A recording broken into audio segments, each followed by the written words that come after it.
Cowboy Dave or the Roundup at Rolling River by Frank V. Webster, author of Only a Farm Boy, Bob the Castaway, Comrades of the Saddle, Airship Andy, Tom Taylor at West Point, etc. Illustrated. Books for Boys by Frank V. Webster.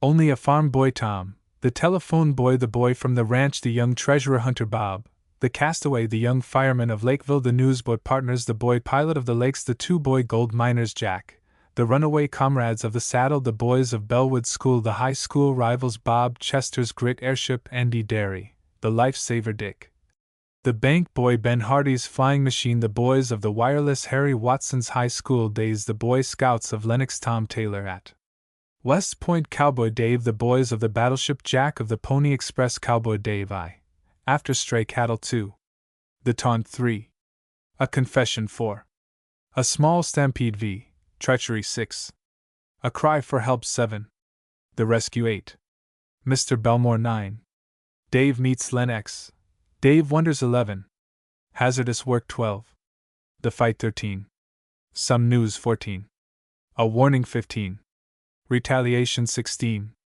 Unavailing Efforts 17, The Roundup 18, A Midnight Blaze 19, Fighting Fire XX, The Chase 21, The Escape 22, Tangles 23, The Clue 24, Brothers 25, The New Ranch. Illustration: He wheeled and rode straight at the oncoming steers. Chapter 1: After Stray Cattle. Hi! Yip! Whoa! Wah! Zut! Here we come! What was coming seemed to be a thunderous cloud of dust, from the midst of which came strange, shrill sounds, punctuated with sharp cries, that did not appear to be altogether human. The dust cloud grew thicker, the thunder sounded louder, and the yells were shriller. From one of a group of dull, red buildings a sun-bronzed man stepped forth. He shaded his eyes with a brown, powerful hand, gazed for an instant toward the approaching cloud of animated and vociferous dust, and, turning to a smiling Chinese who stood near, with a pot in his hand, remarked in a slow, musical drawl, "Well, hop loy, here they are, rip-roarin' and snortin' from th Roundup. I'll say me humbly, too," observed the Celestial with unctuous blandness. "You can sure make a point of that, hop loy," went on the other. "Hungry is their middle name just now, and you'd better begin T. Russell th Grub, or I wouldn't give an empty 45 for your pigtail." "Allah!" fairly screamed the Chinese as, with a quick gesture toward his long queue, he scuttled toward the cook-house, which stood in the midst of the other low ranch buildings. "Glub letty Allah say me light now!" Hop Loy cried over his shoulder. "It better be," ominously observed Pocus Pete, foreman of the Bayou Ranch, one of the best outfitted in the Rolling River section. "It better be. Those boys mean business, or I miss my guess," the foreman went on. "Hard work plenty, I reckon. Wonder how they made out?" he went on musingly as he started back toward the bunkhouse, whence he had come with a saddle strap to which he was attaching a new buckle. "If things don't take a turn for th better soon, there won't any of us make out." And with a gloomy shake of his head, Pocus Pete, to give him the name he commonly went by, tossed the strap inside the bunkhouse, and went on toward the main building, where, by virtue of his position as head of the Cowboys, he had his own cot. Meanwhile the crowd of yelling, hard-riding, sand-dust-stirring punchers came on faster than ever. "Hi! Yip! Here we come! Keep th pot bilin'! We've got our appetites with us! That's what!" Someone fired his big revolver in the air, and in another moment there was an echo of many shots, the sharp crack of the 45s mingling with the thunder of hoofs, the yells, and the clatter of stirrup leathers. "The boys coming back, Pete?" asked an elderly man, who came to the door of the main living room of the principal ranch house. "Yes, Mr. Carson, they're comin' back, and it don't need a movin' picture operator and telegraphic dispatch to tell it either." "No, Pete. They seem to be in good spirits, too." "Yes, they generally are when they get back from Roundup. I want to hear how they made out, though, and what th prospects are." "So do I, Pete." And there was an anxious note in the voice of Mr. Randolph Carson, owner of the Bayou Ranch. Matters had not been going well with him, of late. With final yells, and an increase in the quantity of dust tossed up as the cowboys pulled their horses back on their haunches, the range riding outfit of the ranch came to rest, not far away from the stable. The horses, with heaving sides and distended nostrils that showed a deep red, hung their heads from weariness. They had been ridden hard, but not unmercifully, and they would soon recover. The cowboys themselves tipped back their big hats from their foreheads, which showed curiously white in contrast to their bronzed faces, and beat the dust from their trousers. A few of them wore sheepskin chaps. One after another the punchers slung their legs across the saddle horns, tossed the reins over the heads of their steeds, as an intimation that the horses were not to stray, and then slid to the ground, walking with that peculiarly awkward gait that always marks one who has spent much of his life in the saddle. "Grub ready, Hop Loy?" demanded one lanky specimen, as he used his blue neck kerchief to remove some of the dust and sweat from his brown face. "It better be," added another, significantly, while still another said quietly, "My gal has been a-skin me for a long, long time to get her a Chinaman's pigtail, and I'm sure goin' to get one now if I don't have my grub right plenty, and soon." "Now you're talkin'!" cried a fourth, with emphasis. There was no need of saying anything further. The Celestial had stuck his head out of the cook-house to hear these ominous words of warning, and now, with a howl of anguish, he drew it inside again, wrapping his queue around his neck. Then followed a frantic rattling of pots and pans. "You sure did get him goin', Tubby!" exclaimed a tall, lanky cowboy, to a short and squatty member of the tribe. "Well, I aim to skinny," was the calm reply. "I am some hungry." The last of the cowboys to alight was a manly youth, who might have been in the neighborhood of 18 or 19 years of age. He was tall and slight, with a frank and pleasing countenance, and his blue eyes looked at you fearlessly from under dark brows, setting off in contrast his sunburnt face. Had anyone observed him as he rode up with the other cowboys, it would have been noticed that, though he was the youngest, he was one of the best riders.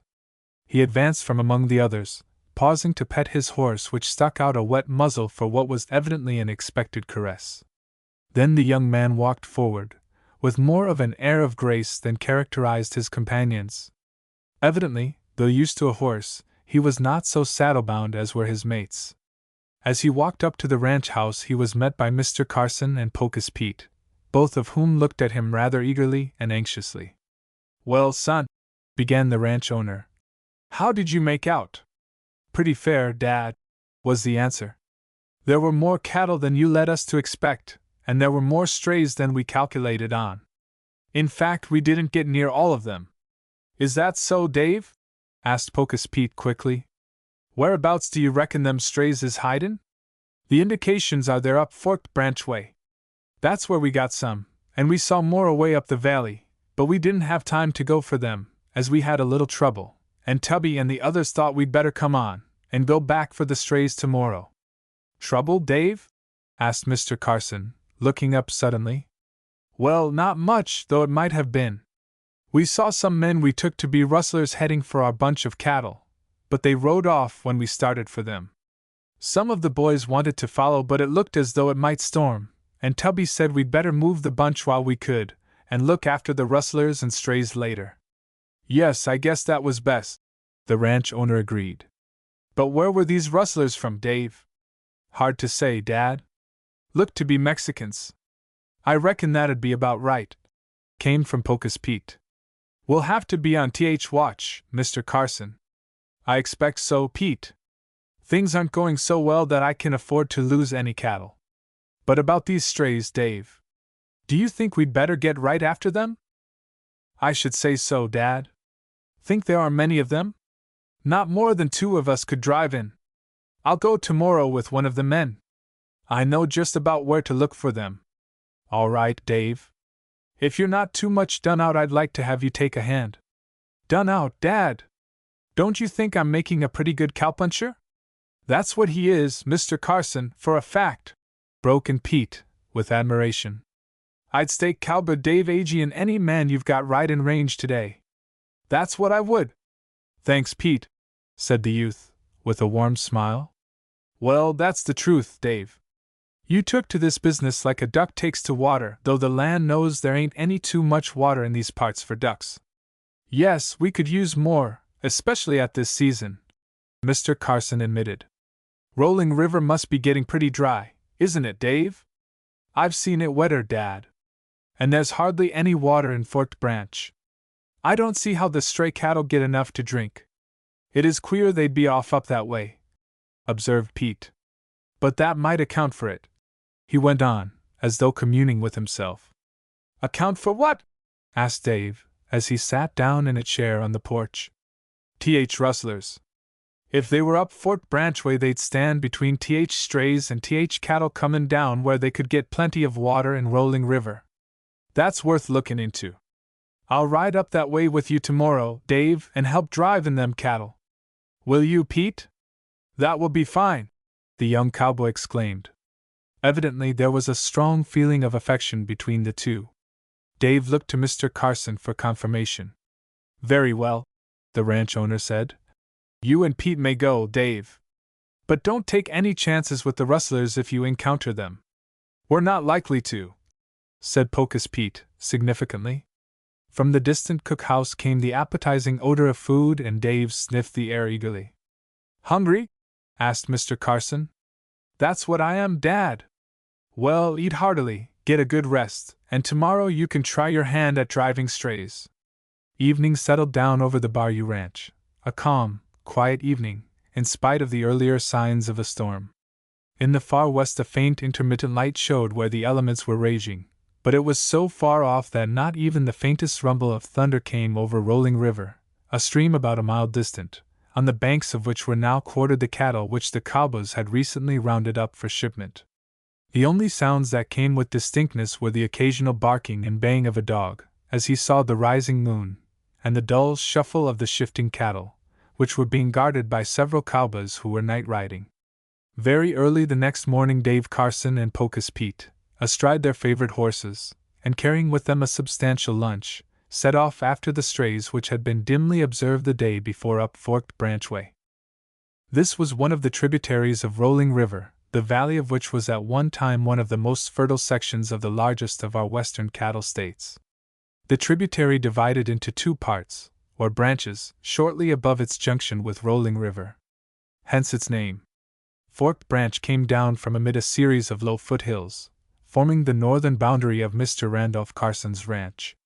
We sure have one fine day for ridin', observed Pocus Pete, as he urged his pony up alongside Dave's. That's right, agreed the youth. For several miles they rode on, speaking but seldom, for a cowboy soon learns the trick of silence, it is so often forced on him. As they turned aside to take a trail that led to Forked Branch, Dave, who was riding a little ahead, drew rein. Instinctively Pocus Pete did the same, and then Dave, pointing to the front, asked, Is that a man or a cow? Chapter 2 The Taunt. Pocus Pete shaded his eyes with his hand and gazed long and earnestly in the direction indicated by Dave Carson. The two cowponies, evidently glad of the little rest, nosed about the sun-baked earth for some choice morsel of grass.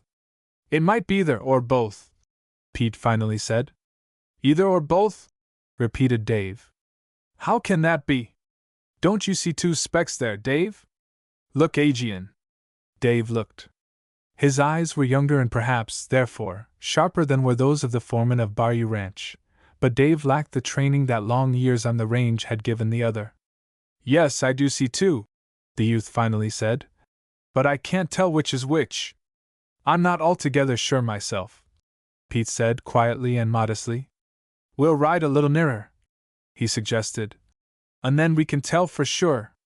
I guess we're on track of some strays all right. Some strays, Pete? You mean our strays, don't you? Questioned Dave. Well, some of MLLB, probably, was the quiet answer. But you've got to remember, Dave, that there's a point of land belongin' to Center O Ranch that comes up there along the Forked Branch Trail. It may be some of Moloch's strays. That's so. I didn't think of that, Pete. There's more to this business than appears at first sight. Yes, Dave, but you're comin' on first rate. I was a leetle opposed to old man sending you east to study, for fear it would knock out your natural instincts. But when you picked up that man as soon as you did, and he waved his hand toward the distant specks. When you did that, I know you've not been spoiled, and that there's hope for you. That's good, Pete. And Dave laughed. Yes, I didn't agree with old man at first, the foreman went on. But I see he didn't make any mistake. Mr. Carson was the old man referred to, but it was not at all a term of disrespect as applied to the ranch owner. It was perfectly natural to Pete to use that term, and Dave did not resent it.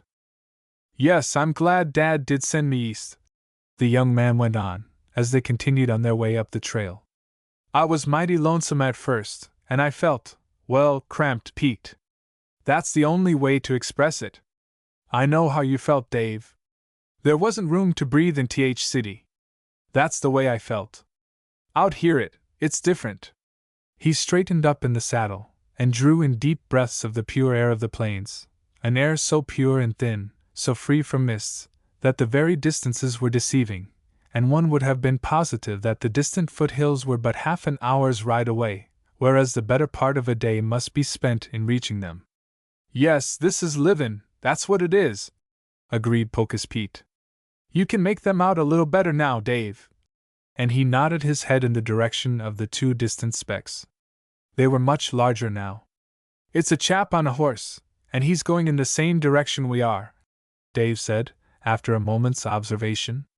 That's right. And it ain't every cowpuncher on bar you who could have told that. I can see 2, 3, why, there are half a dozen cattle up there, Pete. Yes, and probably more. I reckon some of Center O outfit has strayed, same as ours. That's probably one of Moloch's men after his brand, Pete went on. The Bayou Ranch, so called because the cattle from it were branded with a large U with a straight mark across the middle, adjoined, on the north, the ranch of Jason Moloch, whose cattle were marked with a large O in the center of which was a single dot, and his brand consequently was known as Center O. Maybe that's Len, suggested Dave, naming the son of the adjoining ranch owner. It may be. I'd just as soon it wouldn't be, though. Len doesn't always know how to keep a civil tongue in his head. That's right, Pete. I haven't much use for Len myself. You and he had some little fracas, didn't you? Oh, yes, more than once. And you tanned him good and proper, too, didn't you, Dave? Asked the foreman with a low chuckle. Yes, I did. Dave did not seem at all proud of his achievement. But that was some time ago, he added. I haven't seen Len lately. Well, you haven't missed an awful lot, said Pete dryly. The two rode on in silence again, gradually coming nearer and nearer to the specks which had so enlarged themselves, by reason of the closing up of the intervening distance, until they could be easily distinguished as a number of cattle and one lone rider. The latter seemed to be making his way toward the animals. Is he driving them ahead of him? Asked Dave, after a long and silent observation. That's the way it looks, said Pocus Pete. It's Len Moloch, all right, he added, after another shading of his eyes with his hand. Are you sure? Dave asked. Positive. No one around here rides a horse in that sloppy way but him. Then he must have found some of his father's strays, and is taking them to the ranch. I'm not so sure of that, Pete said. Not so sure of what? That the cattle are all his strays. I wouldn't be a bit surprised but what some of ours had got mixed up with them. Things like that have been known to happen, you know. Do you think, Dash? Began Dave. I'm not going to take any chances thinkin', Pete said significantly. I'm going to make sure. Look here, Dave, he went on, spurring his pony up alongside of the young cowboy's. My horse is good and fresh and Len's doesn't seem to be in such good condition.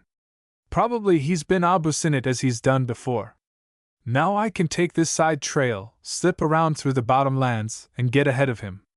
But it's a hard climb up around the mesa, Pete. I know it. But I can manage it. Then you come on up behind Len casual-like. If he has any of our cattle, by mistake, said Pete, significantly, we'll be in a position to correct his error. Nothin' like correctin' errors right off the reel, Dave. We'll have him between two fires, so to speak. All right, Pete. I'll ride up behind him, as I'm doing now, and you'll head him off, Is that it? That's it. You guessed it first crack out of th box. If nothing's wrong, why we're all right. We're up this way to look after our strays. And if something is wrong, why we'll be in a position to correct it, that's all. I see. There was a smile on Dave's face as his cowboy partner, with a wave of his hand, turned his horse into a different trail, speeding the hardy little pony up so as to get ahead of Len Moloch.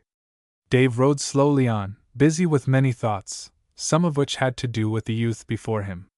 Len Moloch was about Dave's own age, that is apparently, for, strange as it may seem, Dave was not certain of the exact number of years that had passed over his head. It was evident that he was about 18 or 19. He had recently felt a growing need of a razor, and the hair on his face was becoming wiry. But once, when he asked Randolph Carson about a birthday, the ranch owner had returned an evasive answer. "I don't know exactly when your birthday does come, Dave," he had said. "Your mother, before she died, kept track of that. In fact, I sometimes forget when my own is. I think yours is in May or June, but for the life of me I can't say just which month. It doesn't make a lot of difference, anyhow. No, Dad, not especially. But just how old am I? Well, Dave, there you've got me again. I think it's around 18. But your mother kept track of that, too. I never had the time. Put it down at 18, going on 19, and let it go at that. Now say, about that last bunch of cattle we shipped." Thus the ranchman would turn the subject. Not that Dave gave the matter much thought, only now, somehow or other, the question seemed to recur with increased force. "Funny I don't know just when my birthday is," he mused. "But then lots of the cowboys forget theirs." The trail was smooth at this point, and Dave soon found himself close to Len, who was driving ahead of him a number of cattle. With a start of surprise, Dave saw two which bore the Bayou brand. "Hello, Len," he called. Len Moloch turned with a start. Either he had not heard Dave approach, or he had pretended ignorance. "Well, what d'yon want?" demanded the surly bully. "Oh, out after strays, as you are," said Dave coolly. "Guess your cattle and ours have struck up an acquaintance," he added, with assumed cheerfulness. "What do you mean?" "I mean they're traveling along together just as if they belonged to the same outfit." "Huh! I can't help it, can I, if your cows tag along with our strays?" demanded Len with a sneer. "That's what I'm here for, to help prevent it," Dave went on, and his voice was a trifle sharp. "The Bayou Ranch can't afford to lose any strays these days," he resumed. "The Carson outfit needs all it can get, and, as representative of the Carson interests, I'll just cut out those strays of ours, Len, and head them the other way." "Huh! What right have you got to do it?" "What right? Why, my father sent me to gather up our strays. I saw some of them up here yesterday." "Your father?" The sneer in Len's voice was unmistakable. "Yes, of course," said Dave, wondering what was the matter with Len. "My father, Randolph Carson." "He isn't your father!" burst out Len in angry tones. "And you aren't his son! You're a nameless picked-up nobody, that's what you are! A nobody! You haven't even a name!" And with this taunt on his lips, Len spurred his horse away from Dave's. Chapter 3: A Confession. Something seemed to strike Dave Carson a blow in the face. It was as though he had suddenly plunged into cold water, and for the moment, he could not get his breath. The sneering words of Len Moloch rang in his ears. "You're a nameless, picked-up nobody!" Having uttered those cruel words, Len was riding on, driving before him some of his father's stray cattle, as well as some belonging to the Bayou Ranch. The last act angered Dave, and anger, at that moment, was just what was needed to arouse him from the lethargy in which he found himself. It also served, in a measure, to clear away some of the unpleasant feeling caused by the taunt. "Hold on there a minute, Len Moloch!" called Dave sharply. Len never turned his head, and gave no sign of hearing. A dull red spot glowed in each of Dave's tanned cheeks. With a quick intaking of his breath, he lightly touched the spurs to his horse. Lightly, for that was all the intelligent beast needed. Dave passed his taunting enemy on the rush, and planting himself directly in front of him on the trail, drew rein so sharply that his steed reared. The cows, scattered by the sudden rush, ambled awkwardly on a little distance, and then stopped to graze. "What do you mean by getting in my way?" growled Len. "I mean to have you stop and answer a few questions," was the calm retort. "If it's about these cattle, I tell you I'm not trying to drive off any of yours," said Len in whining tones.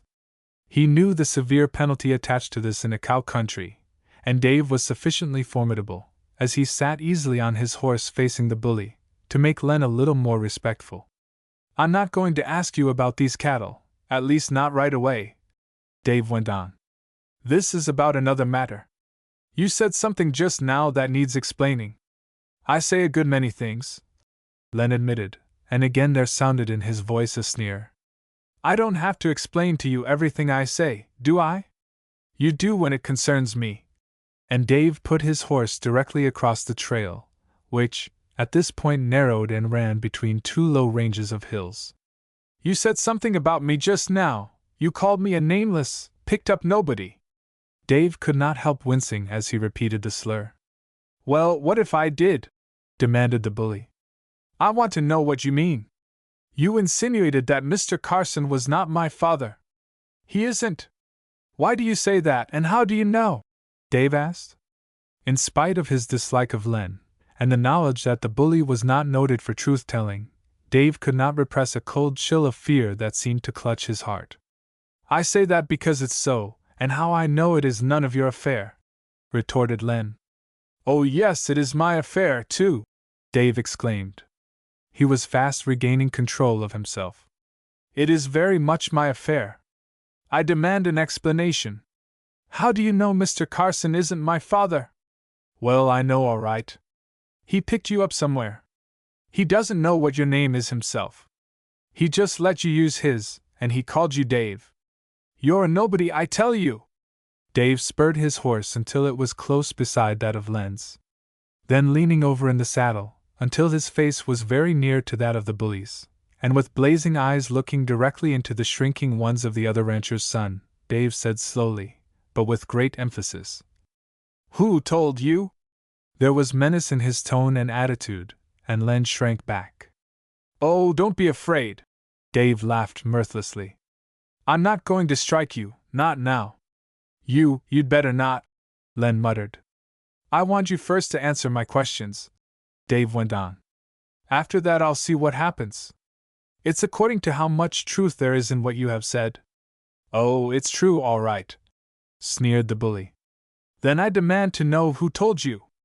Dave's hand shot out and grasped the bridle of the other's horse, and Len's plan of flight was frustrated. "Let me go," he whiningly demanded. "Not until you tell me who said I am a nobody, that Mr. Carson is not my father," Dave said firmly. I began the shrinking Len, when the sound of another horseman approaching caused both lads to turn slightly in their saddles. Dave half expected to see Pocus Pete, but he beheld the not very edifying countenance of Whitey Wasson, a tow-headed cowpuncher belonging to the Center O outfit.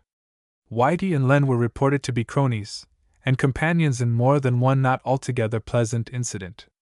"Oh, here you are, Len?" began Whitey. "And I see you've got the strays." "Yes, I've got him," said Len shortly. "Any trouble?" went on Whitey, with a quick glance at Dave. The position of the two lads, Dave with his hand grasping Len's bridle, was too significant to be overlooked. "Trouble?" began Len. "Well, he made a certain statement concerning me," Dave said quietly, looking from Len to Whitey, "and I asked him the source of his information. That is all." "What did he say?" "He said I was a nameless, picked-up nobody, and that Mr. Carson was not my father. I asked him how he knew, and he said someone told him that." "So he did!" exclaimed Len. "Then I demand to know who it was!" cried Dave. For a moment there was silence, and then Whitey Wasson, with a chuckle, said, "I told Len myself." "You did?" cried Dave. "Yes, he did. Now maybe you won't be so smart," sneered Len. "Let go my horse," he cried roughly, as he swung the animal to one side. But no force was needed, as Dave's nerveless hand fell away from the bridle. He seemed shocked, stunned again. How do you know? He demanded fiercely, raising his sinking head and looking straight at Whitey. Oh, I know well enough. Lots of the cowboys do. It isn't so much of a secret as you think. If you don't believe me, ask your father. No, he ain't your father, but ask the old man himself. Just ask him what your name is, and where you came from, and see what he says. Whitey was sneering now, and he chuckled as he looked at Len. Dave's face paled beneath his tan, and he did not answer. A nameless, picked-up nobody. How the word stung!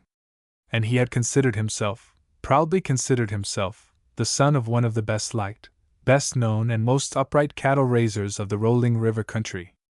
Now who was he? Come on, Len, said Whitey. If you've got the strays, we'll drive them back.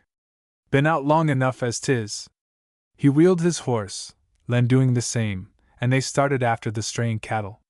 Hold on there, if you please, came in a drawling voice.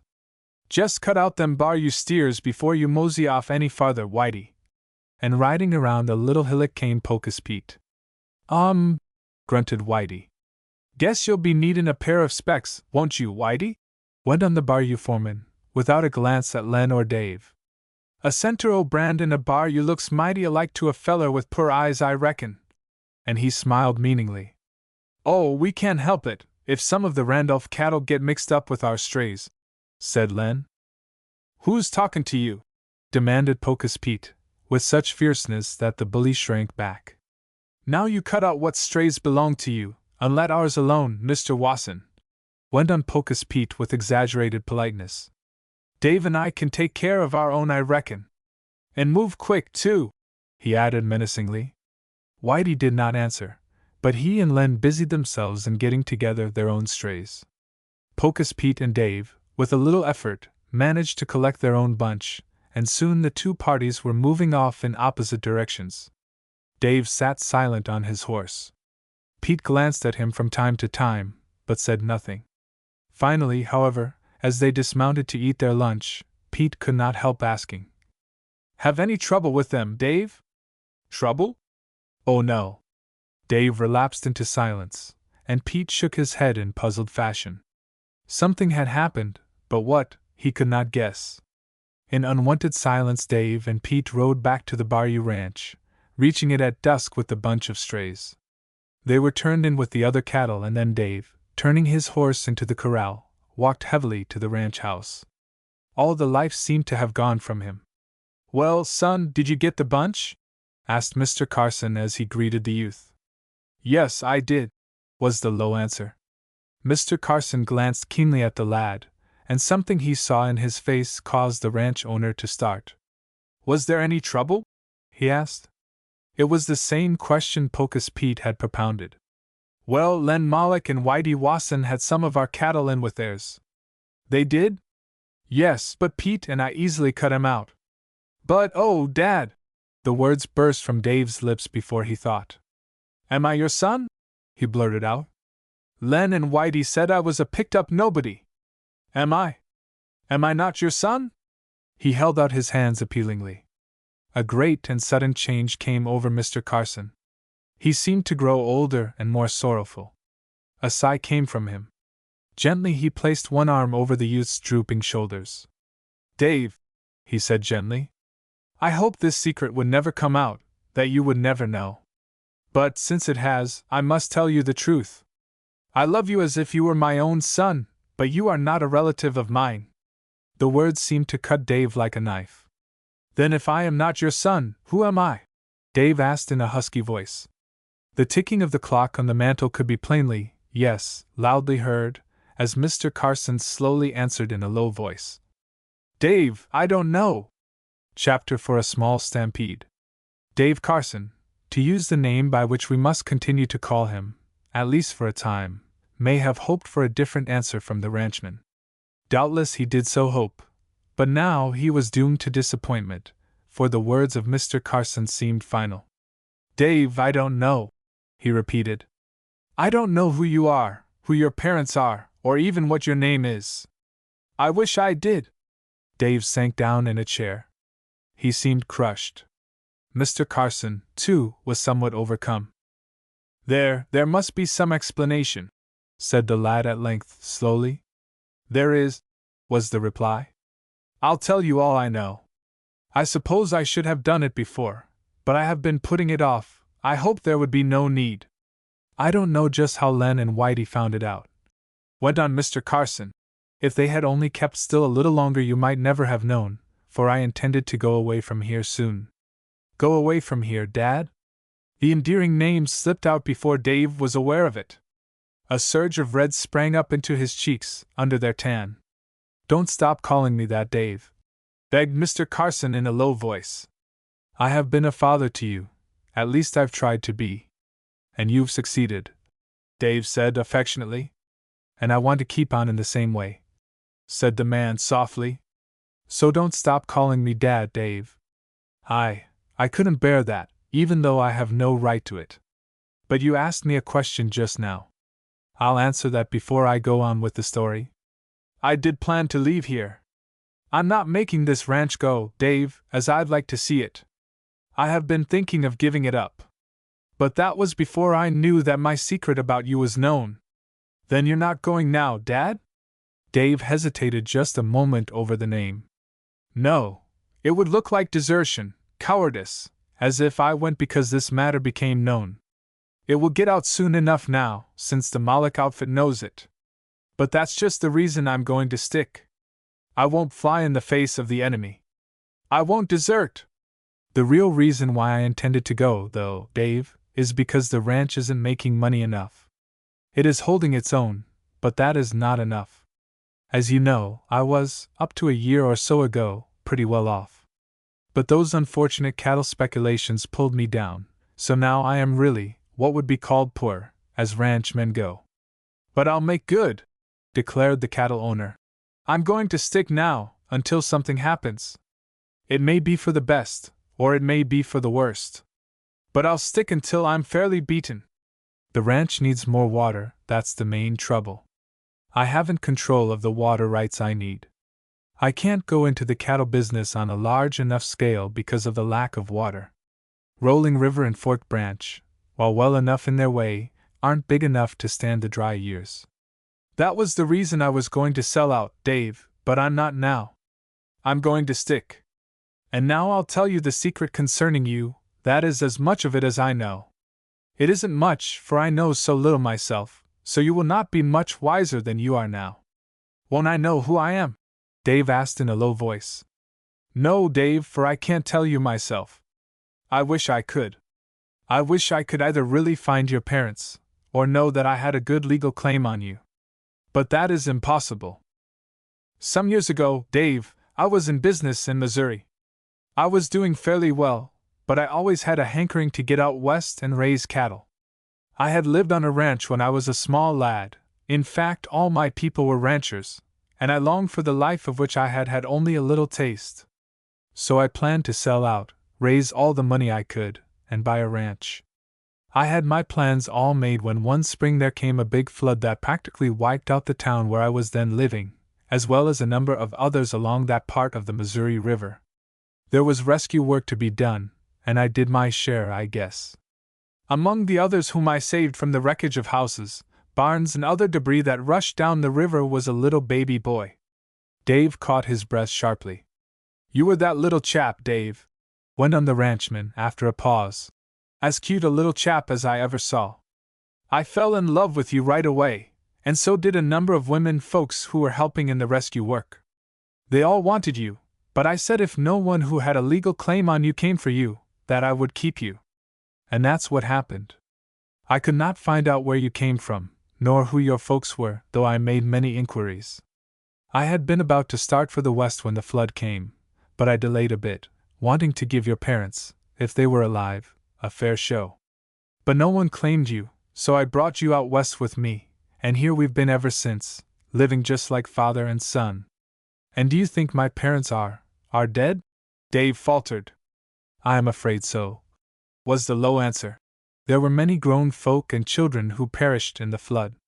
At any rate, Dave, I have kept you ever since.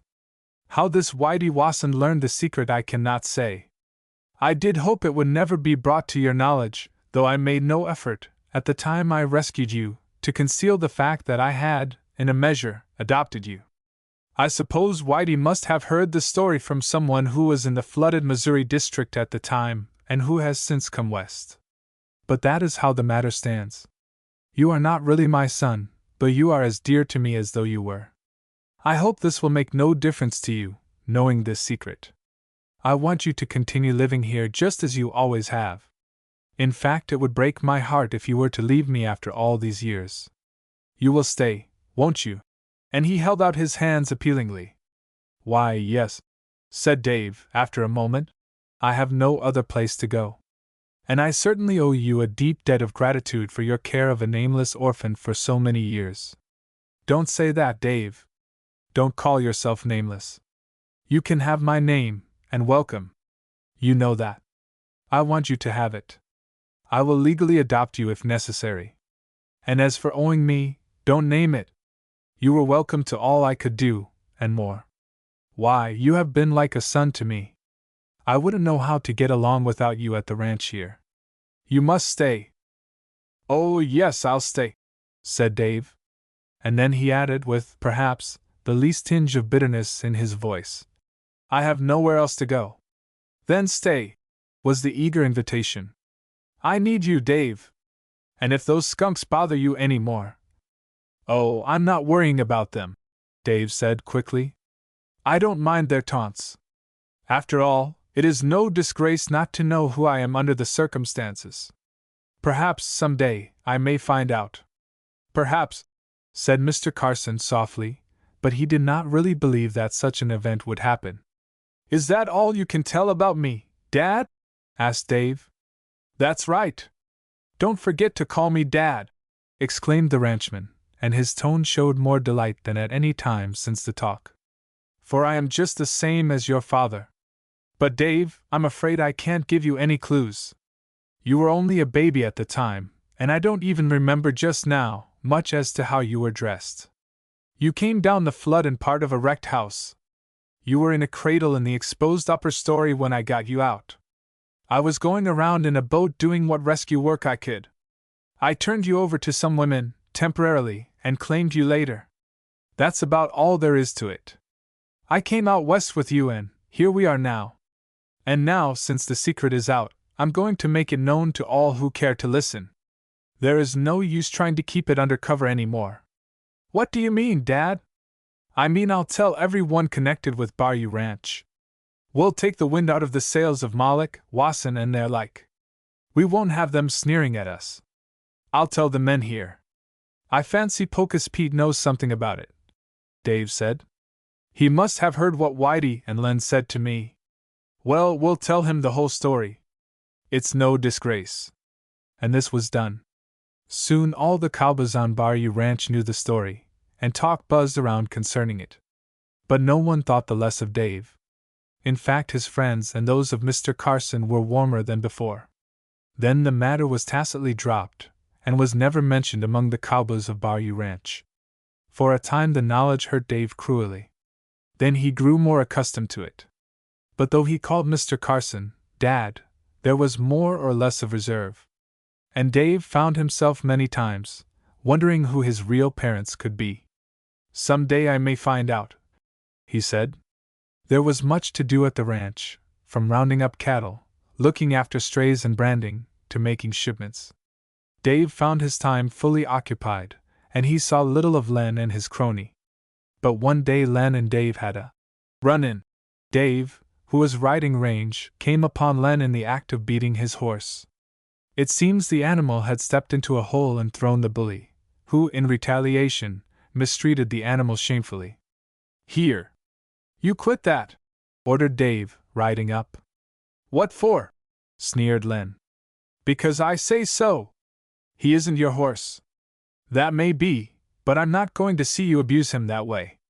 You quit, or I'll give you the worst licking you ever had. You will, eh? Mr. Nobody! Sneered Len. You will? Yes, I will. And Dave strode forward with such a fierce look on his face that Len hastily left off beating his poor steed and fled. Oh! I'll fix you yet, Len cried, when, at a safe distance, he paused to turn and shake his fist at Dave. "The mean hound!" muttered Dave.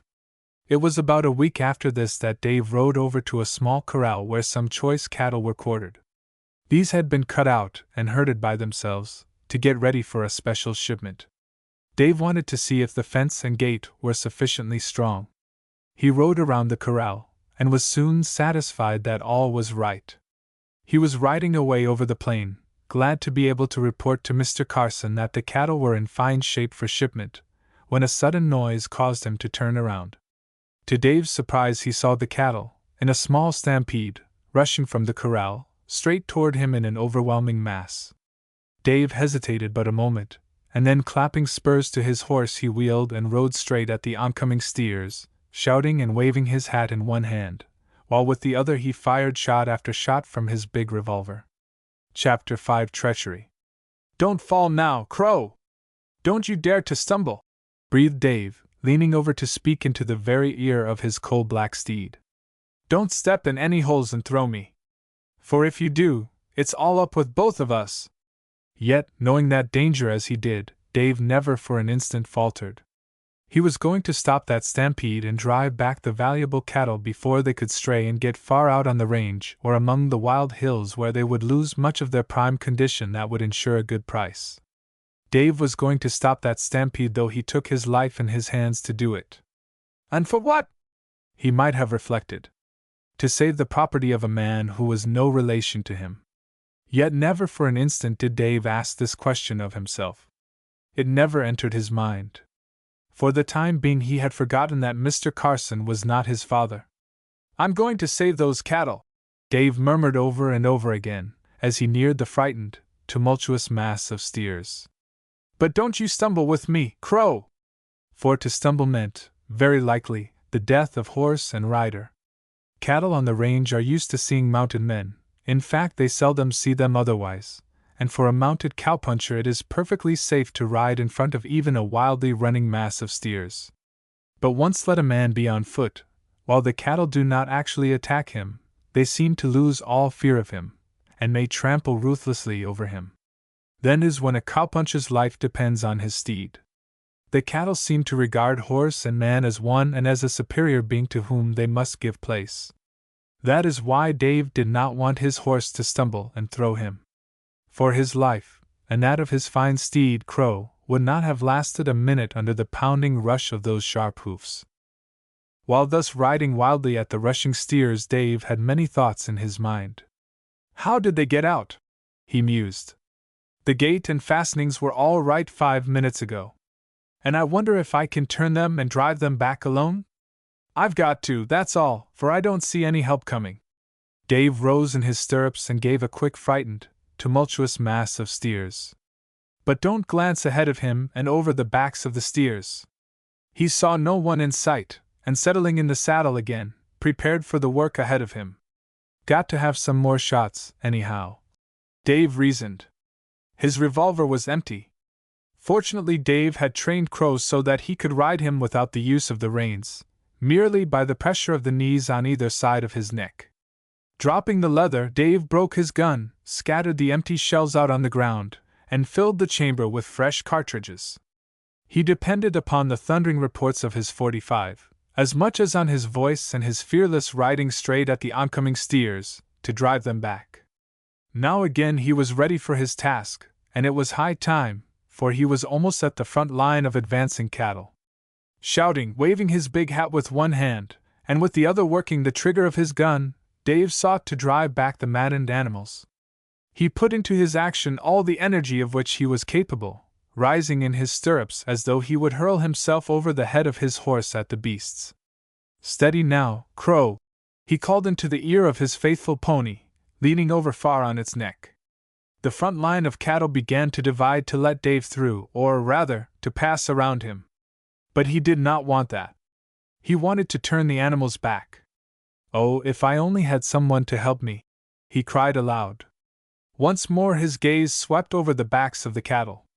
Yes, there was a figure on horseback, but it was riding away, straight toward the foothills. "Here!" cried Dave. "Come back! Give me a hand here, Whoever you are, come back. But the figure did not turn, and then Dave, with anger and disgust showing in his face, thought he recognized in the peculiar style of the rider something familiar. Len Moloch! He exclaimed, as he wheeled his horse to ride out of the press of cattle and once more to get ahead of them. If that wasn't Len Moloch, I'll eat my hat, he soliloquized. But what is he doing here, and why is he riding away instead of helping me out? I'd help him out if he was in this pickle. It was queer to see Len riding away at top speed, providing that it was Len, and Dave felt pretty sure it was. Scarcely a cowpuncher, but would render even his enemy help in an emergency of this kind. He might be on just as unfriendly terms as before, after the work was done, but he would give help. But that isn't Len's way, evidently, mused Dave bitterly. However, he had his own work marked out for him, and no time for idle speculation. Somehow or other he must get ahead of the freed cattle and drive them back. Whooping, yelling, waving his hat and shooting, Dave took after the escaping steers. Oh, for one man to help! He cried aloud, and it seemed as if his cry was answered. For, riding toward him, and toward the bunch of stampeded cattle, he descried a figure that made his heart leap with joy. "Pocus Pete!" he cried. "Now we'll get you beasts back!" And indeed it was the efficient foreman of Bayou Ranch who rode up at top speed, his hat off, his revolver spitting fire, and his horse lending itself to the game with all its energies. "Off to the left, Dave! Bear off to the left!" yelled Pete, indicating that his friend was to head in that direction. Pete himself took the right, and a moment later the two were riding along the front of the steers, who were not running so fast now, being somewhat exhausted. The object of Pete, seconded by Dave, was to turn the stream of cattle, to swing around the front ranks, and so bring those in the rear to a halt. Often in a cattle stampede the front rank becomes exhausted, and the animals in it would willingly give up and cease running, but there is an irresistible pressure from those in the rear. And if those in front stop, they know they will be trampled underfoot. So they must keep on or be killed. This bunch, however, was comparatively small and easy to handle. Soon, with the help of Pete, Dave had brought the animals down to a walk, and then it was an easy matter to turn them and drive them back toward the corral. "Phew!" cried Dave, when he had a chance to get his breath. "That was some job, Pete!" "Yes, all alone, I reckon it was. How'd you happen to know about it?" "I didn't. I just come over here on an errand." "Your dad?" He stopped in some confusion. "That's all right, Pete," Dave said. "I'm going to call Mr. Carson Dad until I find my real one, if I ever do. No matter what happens, even if I do find my real folks, I can't forget that he has been as good as a father to me." "That's what he has, Dave," said the foreman, solemnly. "And I hope you don't ever forget that. There's not many folks, not even a fellow's real ones, who can beat old man. He's real stuff and 24 carats fine every time." Together they urged the now quieted cattle toward the corral. "As I was sayin'," resumed Focus Pete, "I come over here on a little errand for old man, and I thought I'd take a run out here and see about the prize bunch." "It's good I did." "I should say so!" Dave exclaimed, fervently. "Wasn't there any one to help you?" asked Focus Pete. "Not a soul. I did see Len Moloch riding off, sneaking away. I called to him, but he didn't answer." "How did they break out?" Pete asked next. "That's what's puzzling me," replied the younger cowboy. "Say! Look there!" suddenly called Pete, pointing. "That's how they got out. A section of corral fence is down. The gate didn't come open at all," said Dave. "The steers pushed down the fence." "Drive them through the opening," directed Pete, and this was done. As the last of the cattle passed in, Pete and Dave stood on guard astride their ponies to prevent the animals stampeding out again, and Dave looked at the broken fence. What he saw caused him to cry out. "Look here, Pete! Some of those posts have been sawed almost through." "By the great side saddle!" exclaimed the foreman. "You're right, Dave! There's been treachery here." Chapter 6: A Cry for Help. Together Dave and Pocus Pete examined the posts of the corral fence. There was no doubt but that some of them had been partly sawed through, in order to weaken them so that only a moderate pressure was required to break them off short, close to the ground. So that was his game, eh? Exclaimed Dave in a justifiably angry voice. Whose game? Asked Pocus Pete. Len's. That's why he wouldn't stop to help me. He had been here sawing through the posts so our best bunch of cattle would get out and be spoiled. The hound. Wait until I get hold of him. Better go a bit slow, advised Pocus Pete, in his drawling tones. Slow? What do you mean? Well, I mean it isn't a good thing to go around making accusations like that, without something to back 'em up. In this country you've got to back up what you say, Dave. I know that, but… And what evidence have you got that Len did this mean trick? For mean trick it is, as sure as guns is guns. What evidence have you? Why, didn't I see him riding away as fast as his horse could gallop just a little while ago? Well, s'posin you did. That's no evidence in a court of law. You didn't see him saw the posts, did you? No, of course not. But look.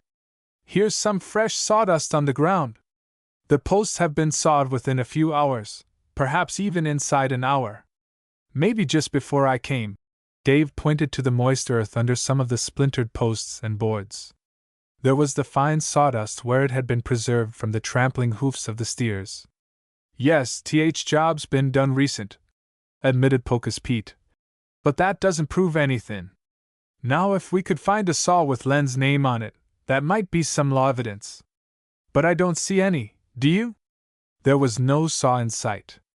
The cattle had retreated to the far side of the corral, leaving the part next the broken fence free for examination. But as Pete had said, there was no saw lying about. He could easily have carried it away with him when he rode off, Dave said, following up his suspicion. Yes, he could, and he'd be foolish if he didn't, provided it was him as did this, agreed Pete. Well, I'm sure he did, Dave insisted. And I'll take it out of him for trying to spoil Dad's best bunch of cattle. The words slipped from Dave almost before he knew it. But he did not care. As he had told Pocus Pete he was going to regard Mr. Carson as his father, he had thought of him so many years in that relationship that it was difficult to think otherwise. Well, you be careful of what you do, Dave, that's my advice to you, said Pete. Why so? I'm not afraid of Len Moloch, was Dave's quick response. No, maybe not.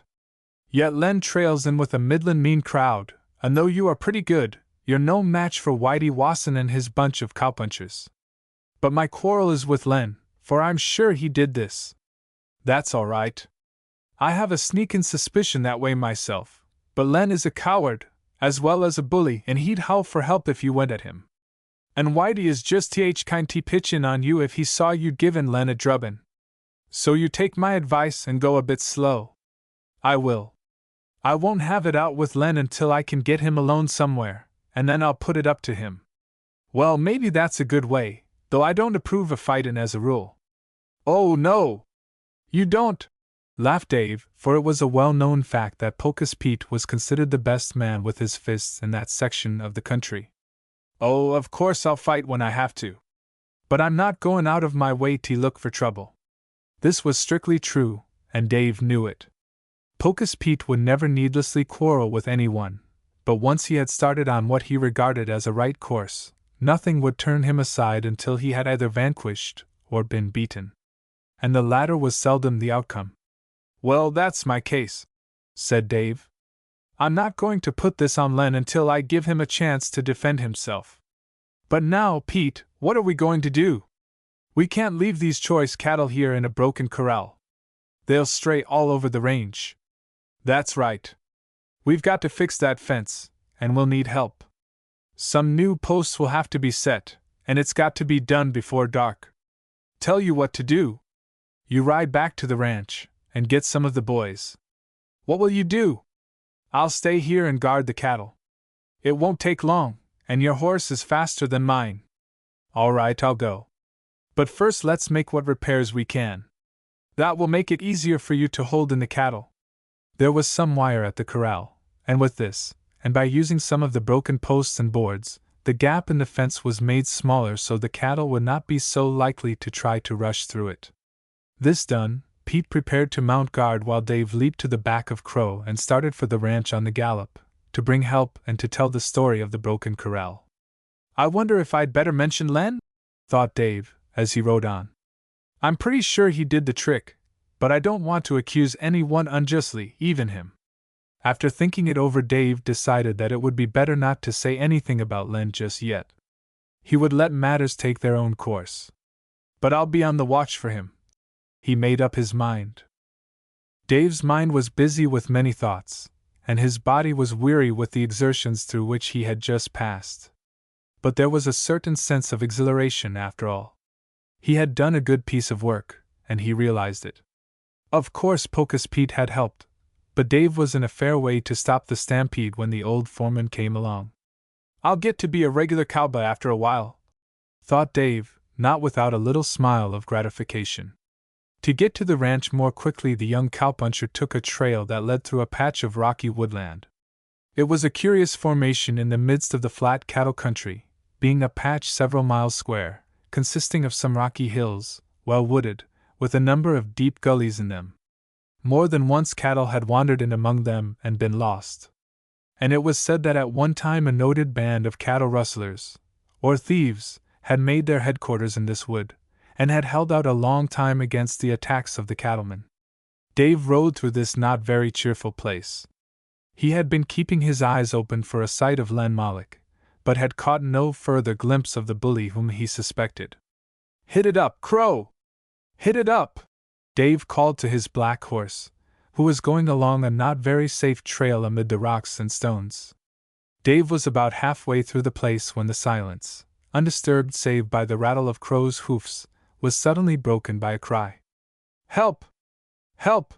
Dave heard uttered in somewhat weak accents. "Help!" The young cowboy was startled for a moment. He reined in his horse sharply, and looked about.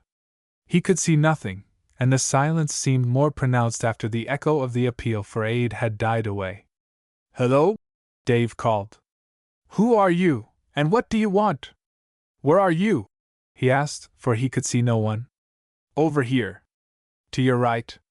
I can see you, but you can't see me. I'm down behind a rock. I'm caught, and hanging over a gully. Wait, I'll toss up my handkerchief. Watch for it." Dave looked as nearly as he could tell in the direction of the voice. An instant later something white flashed up in the air, and fell down softly. Crow started violently. Chapter 7: The Rescue. "Whoa there, old boy! Steady!" Dave spoke to his horse, and the animal, that had been frightened by the sudden throwing into the air of the handkerchief, stood still. "I see where you are!" Dave called to the unknown and unseen one, a man, evidently, by the tones of his voice. "I'll be with you in a minute. Be careful of yourself," was the caution. "I had a bad fall in here, and I don't want to see anyone else get into trouble. Go a bit slow." "Thanks, I will," Dave said. "But I know this ground pretty well.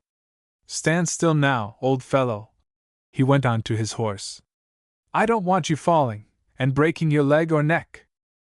Crow whinnied as though he understood, and Dave, slipping the reins over the neck of the intelligent animal as a further intimation that he was to stay where he was without wandering, climbed from the saddle, a bit wearily it must be confessed, and started for the rock, behind which lay the injured man, and from which point the young cattleman had observed the white handkerchief. "Careful now," cautioned the voice again. "All right, don't worry about me," said Dave easily. A moment later he had turned around the intervening rock, and saw, stretched out on the ground, hanging halfway over a deep and rock-filled gully, a man about 27 years of age. Dave guessed this much, though he could see only a part of the man's body, for his head and shoulders were hanging down over the ledge. "What are you doing there?" was Dave's first question. "Why don't you get up?" For it was exactly as if the man were lying face downward on top of a cliff, looking down. "I can't get up," the man answered, his voice being a bit muffled because his head was hanging over the cliff. "My foot is caught in a cleft in the rocks, and I'm afraid to move for fear it will pull loose. If it does, I'll lose my balance and topple, for I'm hanging more than halfway over this cliff now. And it doesn't look like a good place into which to fall. This was true enough, as Dave knew, for the bottom of the gully was covered with jagged rocks. More than one straying steer had fallen over there and had been dashed to pieces. "Steady!" called Dave. "I see how it is. I'll soon have you out of that. I'm going back for my rope." "Are you a puncher?" asked the man. "Yes," answered Dave briefly. "But don't talk. Save your strength. I'll have you out in a jiffy." He hurried back to where he had left his horse, and took from the horn of the saddle the rope which no cowboy is ever without. With this Dave took a turn about the man's waist, passing the rope under him. He then carried an end back to a stout tree and tied it there, working, the while, deftly and swiftly. "That will hold you in case you slip when I loosen the rocks and free your foot," Dave explained. "You are pretty well overbalanced. But I'll get you up, all right." The man was in a peculiar and perilous position, but Dave thought that he could cope with the situation. His life on the plains, and amid the perils of the range, had made him resourceful, and quick to take advantage of all the chances for safety. Dave looked at the man's foot. It was firmly wedged in between two rocks that came together in the form of a large V. Considerable pressure must have forced the man's foot there, for Dave could see that the stout leather of his riding boot was cut and scraped. The foot was twisted, and Dave remarked, in a low voice, "If you haven't a badly sprained ankle, I'll miss my guess." "Watch yourself now," David cautioned the man. "You can't fall, even if you slip over, for the rope's strong enough to hold you, but you may get a bad jerk when you bring up suddenly if you fall after I release your foot." "I'm ready," said the man. Dave looked at the two stones between which the man's foot was wedged. Then, with a heavy tree branch, inserted in such a way as not to bring any crushing force on the stranger's leg, Dave used the branch as a lever and pressed down with all his might. "It's giving!" the man cried. "I can feel it giving! Look out for yourself!" Dave shouted. Once more he pressed down hard on the tree lever. The rocks were pried apart. The man's foot slipped free. Dave, seeing this, dropped the branch, made a grab for the leg, for the man's body was going over the cliff. Of course he could not fall far, as the rope would hold him, but Dave wanted to save him this jerk if possible. The young cowboy caught the stranger's boot. Dave was aware of a cry of pain from the man, and realized that the ankle must be severely injured. "I can't help it," thought Dave grimly. "I've got to hurt him some to save him more," and he held on desperately. Dave was strong, and the man, now that his foot was free, was able to use his hands to push himself back, up over the edge of the cliff. After a few seconds of rather strenuous struggle, Dave, with the help of the man himself, was able to get him to a sitting position on the edge of the cliff that overhung the gully. The man was pale, and his face was scratched and bleeding. His clothing was disheveled, and he showed many signs of the struggle through which he had gone. Thanks, he gasped weakly. "Now don't try to talk until you get your breath," Dave advised him. "Here, drink some of this. It's warm, but it's wet." Dave carried with him a water canteen, and this he now put to the lips of the man. The latter drank greedily. "That's good," he whispered. He lay back weakly, Dave supporting him in his arms. The man's eyes closed, and Dave feared he was about to faint. Quickly the young cowboy whipped off his coat, and folding it in pillow shape, put it on the rocks, and laid the man's head down on it. The stranger opened his eyes. "Don't be alarmed," he said. "I'm not going to die. I'm just getting my breath back. I was hanging there a good while, I guess." He closed his eyes again, and moved his foot, the one that had been caught between the rocks. A groan came through his clenched teeth and tightly pressed lips, and accompanied by a sudden wave of whiteness that made his face paler than before, a shudder passed over him. "He's fainted this time for keeps," decided Dave grimly. Chapter 8. Mr. Belmore. Dave Carson had some knowledge of rough and ready first aid work. There was often occasion for it on the ranch, and though fainting men were not common sights, still, now and again, such a contingency would arise. Cowboys often get severely hurt, and it is not always within the nerve power of a man to hold back when a deathly faintness overcomes him. I've got to get help to tote you back to the ranch, Dave said, as he sprinkled some water from his canteen in the face of the stranger. You've got to be looked after. Maybe the ankle's broken. He glanced at the injured foot, but did not offer to touch it, for he knew how sensitive it must be, when even a slight movement sent the man off in a faint. The water had the desired effect, or perhaps the faint was only a slight one, for presently the man opened his eyes, looked about him in some wonder, and murmured, "Oh, I remember now. Was it last year I tried to fall over the cliff?" He smiled wanly. "No, it was only a little while ago, or at least it was only a little while ago that I pulled you back," Dave said. "I don't know how long you had been hanging there, though." "It seemed 10 years," was the answer given with another wan smile. "Well, what's the next move? I hope it isn't mine, for I don't know how I can manage it. My ankle is either broken or badly sprained." "I'm afraid so," Dave answered.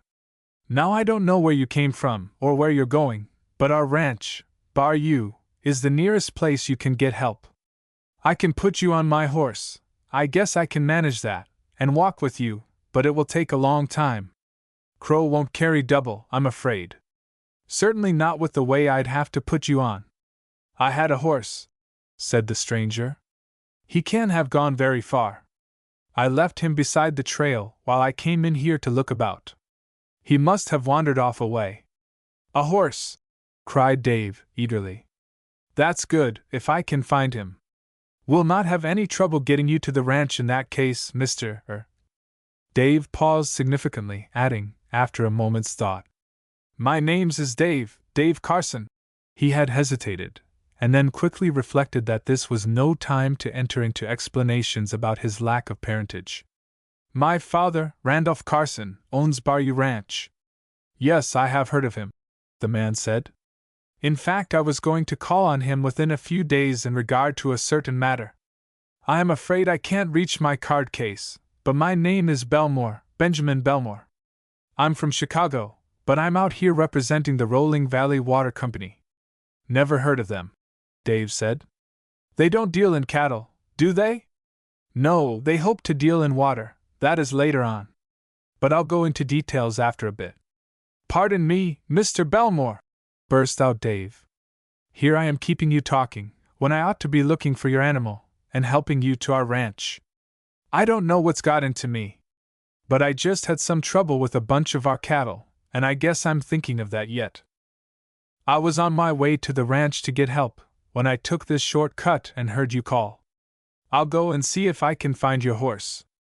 If I can't, we'll use mine, and I can walk. It won't be the first time, though we cowpunchers are more used to a saddle than we are to our own legs." He gave Mr. Belmore another drink from the canteen, and then, seeing that the man was as comfortable as possible under the circumstances, went back to the trail to look for the missing horse. Dave saw his own steed contentedly munching some of the scanty herbage, and speaking to him, passed on. Reaching a point where he could look down into the valley below, Dave peered long and earnestly for a sight of a riderless horse. To his delight, he saw the animal almost at once. "Well, you didn't run far," he murmured, "and if you don't get a tantrum, and gallop off when I come up, I'll soon have you."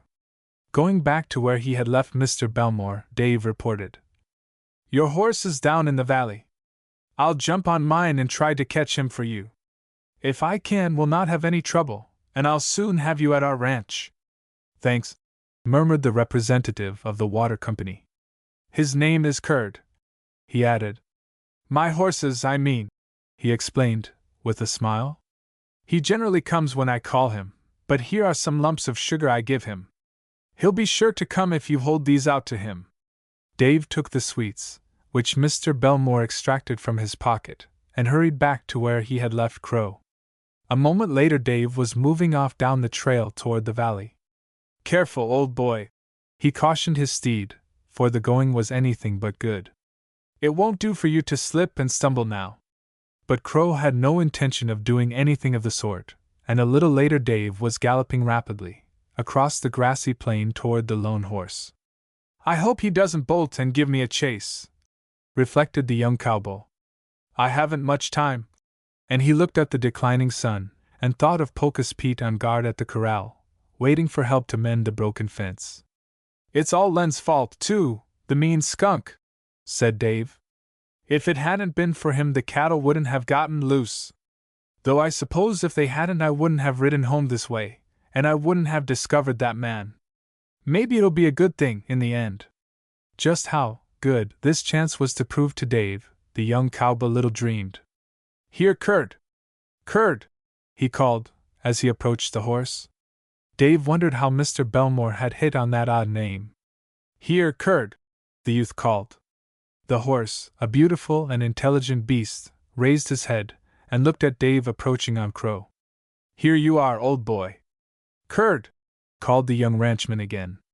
The other pony, who had been cropping the grass, moved off a short distance. "That won't do," Dave murmured. "If he once starts, he'll keep going. Looks as if he had speed, too, but I think you can beat him, Crow, old boy." And he patted the neck of his faithful beast. Curd continued to amble slowly away. Then Dave thought of the sugar. He took the lumps out of his pocket and held them in the palm of his hand, at the same time bringing Crow to a stop. Curd raised his head, whinnied once or twice, stretched out his velvet muzzle, as though to smell what Dave held out, and then came slowly toward the youth. "That's more like it," Dave murmured. "Now if you don't take a sudden notion, and bolt off just as I reach for your reins, I'll be all right. Steady, boy. Come on, Curd." The strange horse seemed to have cast his suspicions to the wind, and came fearlessly. A moment later he and Crow were sniffing at each other, and then Curd took the sugar from Dave's palm. Then the lad grasped the reins, and turning about, riding his own horse and leading Curd, made for the place where he had left Mr. Belmore. "Good luck," Dave called as he came in sight of the prostrate man. "I've got your horse, and now we'll soon be at the ranch." "Fine. Now I'm going to ask you to do something else for me. This foot of mine is paining worse every minute, but I think if I could get my boot off, to allow room for that swelling to expand, it would ease me." "I'll try," Dave said. However, it was found impossible to pull off the footgear without so yanking on the injured foot that Mr. Belmore nearly fainted again. "Guess I'll have to cut it," Dave said dubiously. "Do then. It's a pity to spoil a good boot. Well, the chances are I won't be able to wear one again for a few weeks, and I simply can't stand this pain." "Here goes," Dave said. With his keen knife he slit the leather. A sigh of relief came from the man. "That's better, a whole lot better," he murmured. It was no easy matter to get him astride his horse, but Dave finally managed it, and wrapped the swollen ankle in his own coat to prevent it striking against the side of Curd as they rode off. "How did you come to fall?" asked Dave, as he got into his own saddle, ready for the trip to the ranch. "I'll explain later. I can't talk very well now. But I was prospecting around, looking at the rock formation when I slipped. I thought it was all up with me, but my foot caught, and I was held suspended over the gully." "I see," Dave replied. "Well, we'll doctor you up." Carefully they made their way out of the rocky woodland, and started across the plain, toward Bayou Ranch. As Dave took the lead, making as much speed as was possible under the circumstances, he saw, some distance in advance, a solitary horseman. Again something in the peculiar saddle position of the rider attracted his attention. "There's Len Moloch again!" he exclaimed aloud. "I suppose he's hanging around to see how his trick worked." "Len Moloch!" exclaimed Mr. Belmore. "Why, I want to see him. I have been looking for him." Chapter 9 Dave Meets Len. Dave looked curiously at the man he had rescued. From him he glanced toward the figure of the young bullying cowboy whom he suspected of having been instrumental in causing the stampede. "Do you know Len Moloch?" asked Dave slowly, as he guided his horse along the trail. "No, but I want to know him," was the answer. "I have a letter to him, and I understand that he is one of the influential cattle raisers in this vicinity." Dave breathed easier. It was evident a mistake had been made. "I guess it's Len's father, Mr. Jason Moloch, you want to meet," Dave said. "That's right. Jason is the name," admitted Mr. Belmore. I heard you mention the name Moloch and I didn't pay much attention to the first part. So there are two of them? Yes, Len and his father. Do you know them? Oh, yes, everyone around here knows them. You don't speak very enthusiastically, said Mr. Belmore, with a strange look at the boy. Is it possible that some error has been made on the part of those who gave me letters of introduction? Is not Mr. Moloch influential in these parts? Oh, yes, that's all right, assented Dave, and still his voice had no ring to it. Mr. Moloch is influential all right, too much so, at times. You don't seem to like him, said Mr. Belmore. I wish you would be frank with me. I am a stranger in these parts, and I have to depend on residents here for my information, and in a large part for my success. I know nothing about the Molochs. Well, since you asked me to be frank, went on Dave, I will be, and I'll say you haven't missed much by not knowing the Molochs, especially Len. I'm after him now, for I suspect him of having tried to do us a serious injury. Is that so? That's too bad. If I had known that. Oh, don't let me prejudice you against them, Dave went on. Mr. Moloch may be able to do business with you in the way you want. I am not speaking from the business end of it. Personally, I don't like the Molochs. And Dave mentioned the cattle stampede. Well, if he did that, I should say he wasn't a person to be trusted, said the Chicago man. But still. Of course. I'm not certain of it, Dave continued. I'm going to find out about the sawed posts, though. But see Mr. Moloch yourself, and make up your own mind about him. I will, but I shall be on my guard on account of what you have said. It is well to know the character of the man one is dealing with. I'm afraid, though, he added as a spasm of pain crossed his face, that I shan't be able to do any active business for a while. And he glanced down at his injured foot. We'll soon be at the ranch, Dave remarked. The rest of the trail is easy. Dave was thinking of many things as his pony ambled on, followed by Mr. Belmore's horse. It was strange, the manner in which he had come to help the injured man, and it was stranger still that the latter should be seeking to do business with the Molochs of whom the members of the Bayou Ranch had no very high opinion. I was on my way to Mr. Moloch's place, when I got off the trail to look after that rock formation, resumed Mr. Belmore after a pause. Rocks always interest me, for I am always looking to see what the possibilities are for striking a supply of water. Why water? Asked Dave.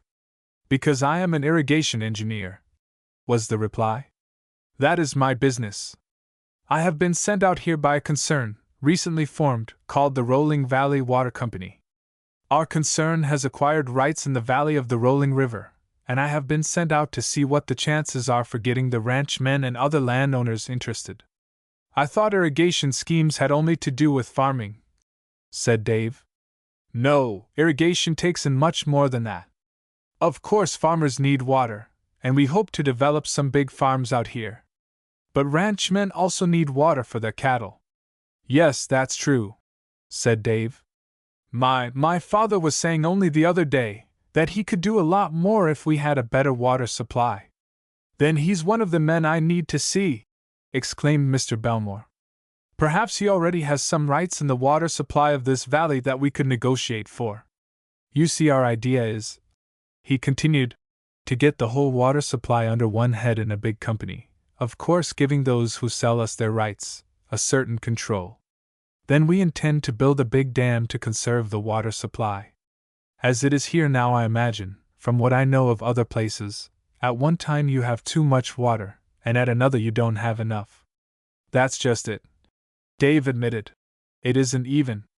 Well, that's what we irrigation engineers are aiming to do, make the water supply even the year around. I certainly must talk with your father. Maybe, after all, it's a good thing I sprained my ankle, though it certainly does hurt, he exclaimed, with a sharp indrawing of his breath. Well, of course I'll be glad to have you see Mr. Carson, my father. And again Dave rather hesitated and stumbled over the word.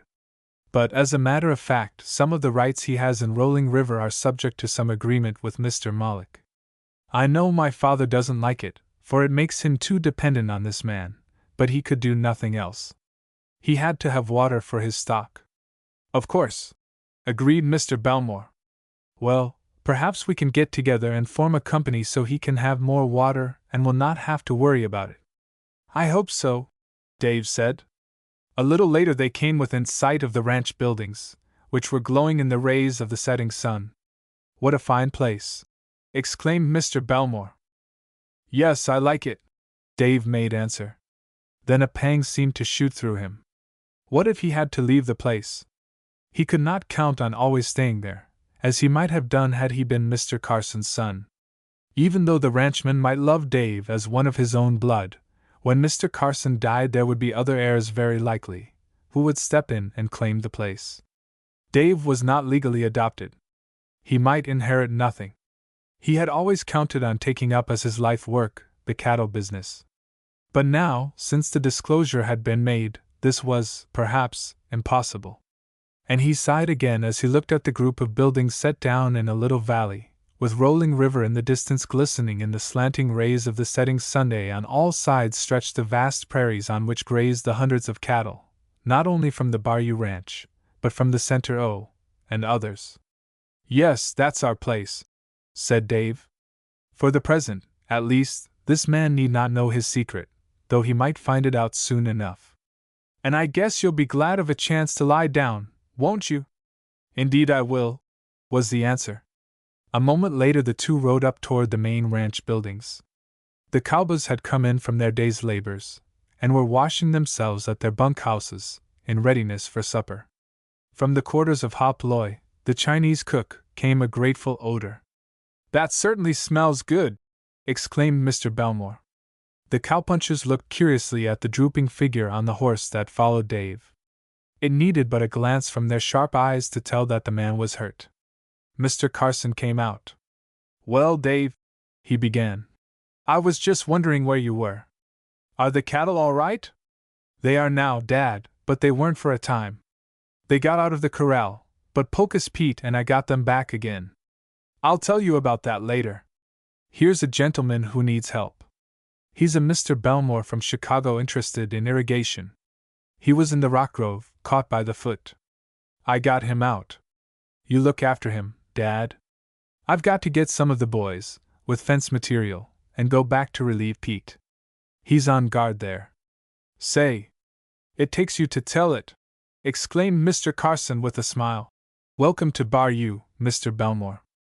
I don't exactly understand all that boy of mine has gotten off, but it's all right. We will look after you. Sprained ankle, eh? Well, I know something about them. Come, boys, one of you help Mr. Belmore down, and make him comfortable. You'll stop and get something to eat, Dave, won't you, before you go back? Yes, just a bite, Dad. We haven't much time. A little later Mr. Belmore was comfortably installed in the ranch house, while Dave and two other cowboys, after a hasty meal, were on their way back to relieve Pocus Pete and repair the broken fence. This work was soon under way. While Pocus Pete had been on guard, a cattleman, passing, had given him an important message from Mr. Carson. So you'd better ride back and tell him, Dave, Pete said, as he and the other punchers began to work on the fence, a snack having been brought for Pete's supper.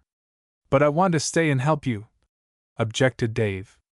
You'll do better work by getting back with that message, the foreman said, and once more Dave turned his horse's head toward Bayou Ranch. It was getting dusk now, but it was not so dark but that Dave could make out, after he had ridden some distance, the figure of a horseman just ahead of him. Len again, he murmured. I'm going to see what he has to say, and why he's hanging around here. We may have to guard those cattle all night. At a word Crow leaped forward in a gallop, and in another moment, though Len made an effort to spur on ahead, Dave had ridden alongside of him. Trying to see how your trick worked? Asked Dave, with a sharp look at his enemy. Are you speaking to me? Demanded Len. I certainly am. Well, I don't want to talk to a nobody, was the retort. Chapter 10 Dave Wonders. Giving utterance to this sneering remark, Len Moloch began to urge his horse forward, but though his face flushed, and a sense of anger choked him, Dave remained cool as he put out a hand and caught the bridle of the other's steed. Not so fast, Len Moloch! Dave exclaimed. You may not want to talk to a nobody, that's your business, But you're going to talk to a somebody right now, and that somebody is I. Huh! You don't even know your name! Len sneered, but he did not try to break away. Names don't matter, said Dave, trying to retain his calmness. You can call me Injun Jack if you like, but I want to ask you a few questions. Well, I'm not going to answer them, snapped Len, and I want you to let me go. If you don't. He raised a riding quire he carried, and seemed about to lash it into Dave's face. Look here! Dave cried. If you try to strike me with that, I'll pull you off your pony and give you the best drubbing you ever had. He snatched the quirt from Len's wrist, breaking the thong, and flung the little whip far out on the prairie. Oh, mumbled Len, and he shrunk away in fear. I won't touch you, at least not now, if you don't try any more of your underhand work, promised Dave. But I'm going to converse with you right here and now. Why did you cut the posts of our special corral? Answer me that! I didn't cut any posts, was the sullen answer. You didn't, eh? Well, I think you did, and I'll prove it too, sooner or later. What are you hanging around here for now? Isn't this a free range? Haven't I a right to ride it if I want to? Yes, you have, but you must have some object in it, and I believe you want to see our cattle stampede. But I fooled you that time, Len Moloch, and I'll fool you again. Now I want to know something else. Is Whitey Wasson the only one who told you that I wasn't Mr. Carson's son? For the life of him, Dave could not help the falter that crept into his voice. Yes, he's the only one who told me, was Len's sullen answer. How did he find out about it? Huh! How should I know? Ask him. I intend to after I get through with you. Len winced again. Oh, don't worry. I'm not going to thrash you, at least not now, said Dave grimly. He was willing that Len should get what satisfaction he could out of that promise. Well, if you're through with me, you let me go, the bully demanded. You haven't any right to hold me up this way. I've just as much right as you have to take a saw and cut through our fence posts, so that the least pressure by the cattle would crack 'em off short, retorted Dave. I didn't saw any of your posts, I tell you, insisted Len. Dave was working his horse around to get closer to Len. Before the bully suspected it, Dave had suddenly slipped his hand in under Len's coat, and had pulled out a short saw. For a moment Len was too surprised to utter a word. Then he cried, Here! Give me that! No, I don't think I will, Dave said coolly. I may need it as evidence. I thought you said you didn't saw any posts. I didn't. Then Whitey Wasson, or some of your crowd, did. I suppose they passed the saw to you to get rid of, which you would have done if you were wise. I found that saw on the plains, stammered Len. Probably where Whitey dropped it, Dave retorted. Now look here, Len Moloch, he went on. You say you didn't saw those posts, but I think you did, and I'm going to try to prove it. This saw is part of the proof. I guess I'll just keep it. And one thing more. If I catch you hanging around our special corral, even if you are on free-range land, I'll tackle you. Don't forget that. If you dare to touch me, fairly screamed Len, for he was very angry now. If you dare to touch me, I'll have you arrested. My father knows the sheriff. You can't scare me by any talk like that, Dave said coolly. You know I'm a nobody, and I can't be disgraced like any one who bears the name of Moloch. And he laughed mockingly, though there was a sore spot in his heart. After all, it is small satisfaction to be a nobody. Dave released his hold on the bridle of Len's horse, and urged his own steed back toward Bayou Ranch. You just wait. I'll fix you for this, Len threatened. I'm a good waiter, Dave told him. Then, speaking to Crow, he galloped off through the gathering darkness. On reaching the ranch, Dave found that Mr. Belmore was very comfortable. Mr. Carson had applied rough and ready, but effective treatment to the injured ankle, and the two men were deep in a talk of irrigation matters when Dave entered the room. Back again, son? Remarked Mr. Carson, and there was no hesitancy in his endearing tone. For of course he had known, all along, that Dave was not his son, though, as he had said, he so loved and so regarded him. Yes, Dad back. Perkins sent word about that bunch he was speaking of. And he delivered the message left with Pocus Pete. Well, Dave, you have done a good day's work since morning, commented Mr. Carson. You saved that valuable bunch of special cattle, and you bring me as a guest a man who, I think, can do me a lot of good. I'm glad to hear it, Dad. Yes, your father and I have been talking irrigation, Dave, said Mr. Belmore, who had taken a sudden liking to the young cowboy.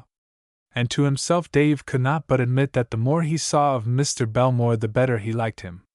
We think we can get together on this irrigation project, the Chicago man went on. Of course, that is if we can deal with Moloch, suggested the ranchman. Oh, yes, it depends a great deal on Moloch, Mr. Belmore admitted. I wish it didn't, Dave said. Why, son? Asked Mr. Carson. Then Dave told his story, which was received with rather ominous shakes of the head on the part of Mr. Carson. Well, said the owner of Bayou Ranch, when Dave had finished, there's no two ways about it. I wish it hadn't happened, and I think as you do, Dave, that Moloch or some of his friends had a hand in it. However, that isn't proof, and we can't move until we get better evidence than just a saw. Another thing I'm sorry for, this may make more bad feeling between Mr. Moloch and myself. There's not much love lost between us as it is, he went on, and this will only add to his feeling. I'm sorry, Dad, Dave began. Oh, it isn't your fault, said Mr. Carson quickly. You acted as you thought best, and I haven't a word of fault to find. It just had to be so, I reckon. But I'll know how to act, that's one thing sure. I'll be on my guard from now on. It will be best so, said Mr. Belmore. A little later Pocus Pete and one of the cowboys returned, to report that the fence had been repaired. Where's Gimp? Asked Dave, referring to the other cowpuncher who had ridden with him. Oh, he stayed there on guard. Thought it best he leave him there, tonight anyhow, the foreman said to Mr. Carson. I understand, was the answer. We can't afford to lose any of those steers. They were all up late at Bayou Ranch that night, for the day had been a momentous one. Then, too, the visit of Mr. Belmore had created a little diversion. He and Mr. Carson sat up for some time after the others had retired, talking irrigation matters. I wonder if I'll ever have a part in them? Reflected Dave, as he went to his room. How long can I stay here, now that I know I am not Dave Carson, but somebody else? And who am I? Dave's wonderings were not of the most cheerful sort as he fell into an uneasy slumber. Chapter 11 Hazardous Work. Cowboys rushing here and there. Dust arising in clouds, settling into a hazy mist, only to be shattered again, as some rushing rider rode recklessly through it.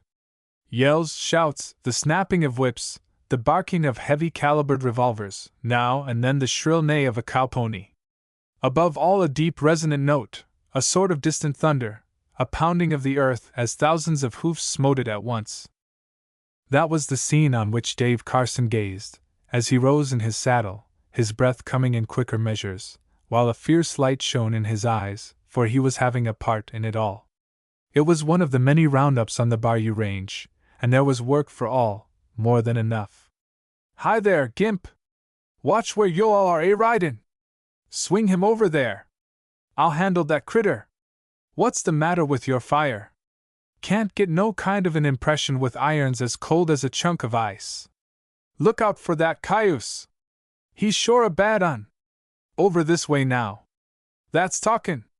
This was only some of the talk, part of the shouts, a few of the yells that were bandied back and forth, as the cowboys rounded up the herd, cut out the designated steers or cows, branded the new ones that had never yet felt the touch of the hot iron, and generally did the work that falls to every ranch at certain times of the year. Dave had been among the busiest, now roping some refractory steer, now helping a cowboy heat the big irons, with their mark. Bar you! Now scudding out of the way on the back of his fleet pony, Crow. Now, finding a moment of respite, he galloped up to where Mr. Belmore was sitting in the shade of the chuck wagon, as the cooking outfit is known. Well, what do you think of it? Asked the young cowboy, as he pulled his horse back sharply, so that Crow reared. But he was used to that, and Dave was exceptionally gentle with him. It's just great!"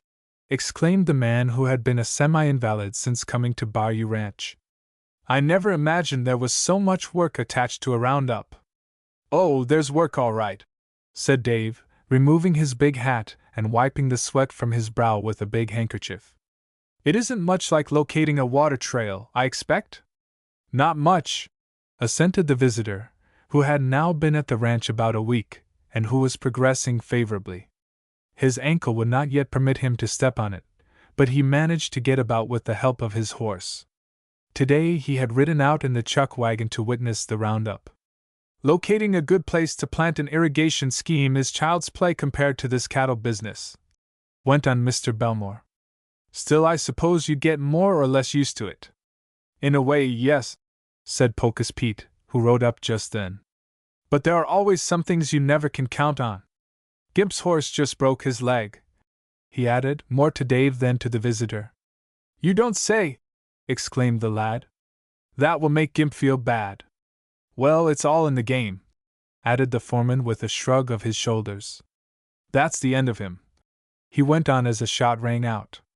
There had been little firing of late, for the work of branding the strays and other cattle was almost over. "Did he shoot him?" asked Mr. Belmore. "Th horse?" "Yes," said Pete sententiously. "That's all we can do for a horse when he breaks a leg. He ain't no good to anybody. That's the law of Th range. Yovi got to make good or quit." "Per star," murmured Dave. "He was a good horse. While he lasted," added Pete.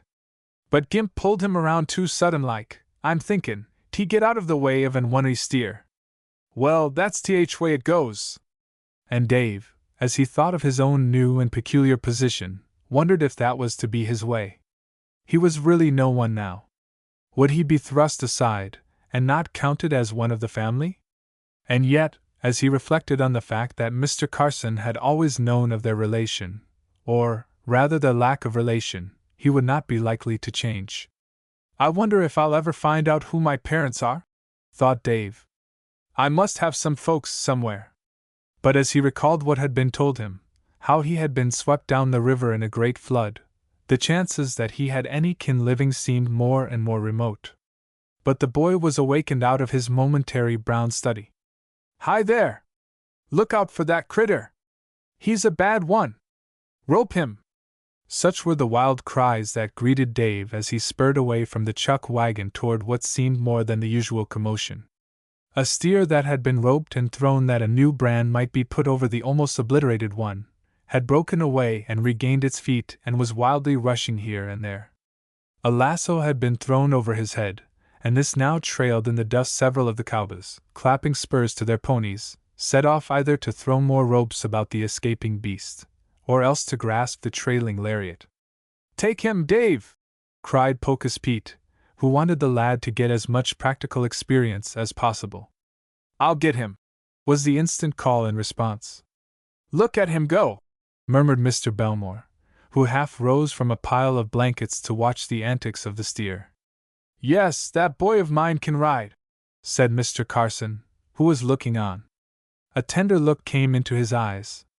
No one looking at him would have suspected that, only a comparatively short time before, he had confessed to this same lad that there was no real relationship between them. That they were actually strangers, save that there was a love between them that could only come of long association. "Yes, he surely can ride," murmured the ranch owner. "If he lives, I hope he'll succeed me as operator here. And if I can put through your irrigation scheme, it will make Bayou one of the best ranches in this part of the country." "Oh, we'll put it through all right," said the Chicago man. "Don't worry about that. We'll put it through. If Moloch doesn't kick up a row," observed Mr. Carson. "Yes, of course we've got to look out for him. But I think—" Mr. Belmore never finished his sentence.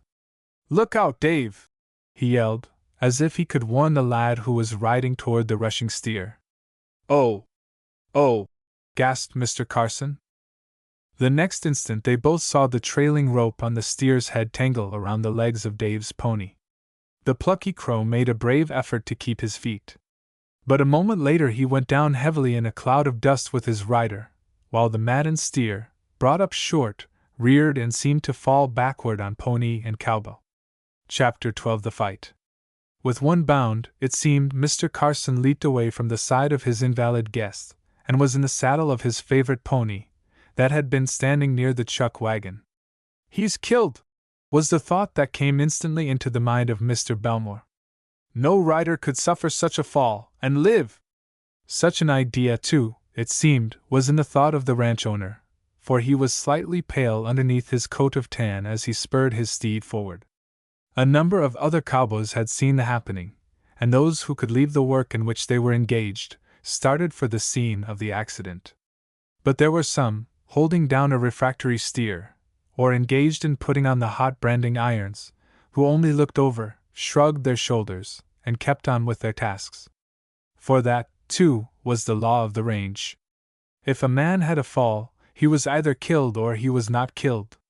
If he was killed, there was no use dropping important work to go to his aid. If he was not killed, he must either help himself, or take such help as could be sent to him at the time. Cruel, perhaps you will say, but it was eminently practical, and, after all, that is life. If Dave was really dead, no power the cowboys could exert would save him. The accident had happened, it was over with, and that was all there was to it. Of course, some did go to his aid, Mr. Carson and several of the less busy punchers. And, to do justice to the others, not a man but would have rushed to help Dave had he been in a position to do so. But the work of the ranch must go on, and it did. Long before Mr. Carson reached the scene, or, for that matter, before any of the others were in a position to help Dave, a movement was observed in the tangle of pony, rider, and steer. Just who, or which, was doing the moving it was hard to determine, as the haze of dust still overhung everything. "Can a person live after that mix-up?" asked Mr. Belmore, speaking aloud, unconsciously. "Oh, him plenty much alive," glibly replied the Chinese cook. "Dave he plenty much have fall, and he come up smilin' dot." "Oh, he does, eh?" asked the Chicago man. "Sure," was the answer, given with a bland grin. "He clum up smilin' dot." "Well, I hope he does," was the comment. By this time it could be seen that Dave was at least alive. Out of the haze of dust he limped, but the steer lay prone. Mr. Carson jumped from his horse, and an instant later had the young cowboy in his arms. "Dave! Dave!" he cried. "My boy! My boy! Tell me you're not hurt!" As the other cowboys rode up, one of them gave a look at the prostrate steer. "He's done for," he commented. It needed but a look at the curiously and grotesquely twisted neck of the animal to tell that it was broken. "Dave, are you hurt?" gasped the ranchman. "Well, I've felt better," Dave answered slowly, making a wry face as he limped to one side. He leaned heavily on the arm of Mr. Carson. Then, as if remembering something he had forgotten, Dave looked toward his pony. To his great relief, he saw Crow rise to his feet, shake himself, and run off a little way, seemingly little the worse for his adventure. "Thank goodness!" murmured Dave, and there was a prayer of gratitude in his heart. "I thought he was a goner." "And we thought you were," put in Tubby Larkin, as he strode up. "That was some fall, believe me. Must have got tangled up in the rope," commented Pocus Pete, who had finished a task he was at, and who now spurred forward. "That's what happened," Dave explained, as he rubbed the back of his head and threw out one leg as if to test whether or not it had been knocked out of joint. "I did see the trailing lasso, and it got around Crow's feet." "Yes, that's how it happened," said Mr. Carson. "But I certainly thought both steer and pony fell on you." "I managed to roll out of the way," said Dave grimly. "Lucky for you," commented Pocus Pete. "That's one of the biggest and worst steers on the ranch, and he weighs something, too." "His own weight broke his neck," said Tubby, reflectively. "Well, we was needin' some beef and now we've got it." "I'm sorry he had to go," remarked Dave, as he walked off toward his pony, having made sure that none of his bones was broken. "Better him than you," murmured Mr. Carson. "Are you sure you're all right, Dave, my boy?" he asked anxiously. "Oh, yes, I'm a bit shaken up, but I'll be all right. I can go on with the roundup." "You can, But you'll not, was the ranch owner's decision. I want you to take a little rest. The worst of the job's over, anyhow. Dave was nothing loath to have a little respite, and as he came up to the chuck wagon, where Mr. Belmore was eagerly waiting for him, the Chicago man said, "Well, I never expected to see you come up this way, Dave." And he held out a welcoming hand. "Oh, we get used to little things like that." "Little things!" exclaimed the irrigation engineer. "Well, I thought I had a hard time when I was hanging over that gully. But that wasn't a circumstance to yours. It's all in the day's work," said Dave with a shrug of his shoulders, as he sank down on a pile of sacks. "He's grit clear through," thought the visitor. "I like him more every day I see him."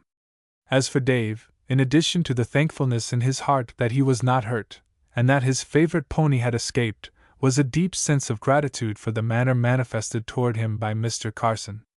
No father could have showed more love toward his own son than the ranch owner did toward his ward, his nameless ward. The excitement caused by Dave's fall soon passed, for, after all, such things are comparatively common on the ranch, and he had really been more than usually fortunate. And so the work of the roundup went on, day after day. Hard, hot, sweaty, and dusty work it was, too, with little of the romance that attaches to the book stories of life on a cattle range. But no one complained, least of all Dave Carson.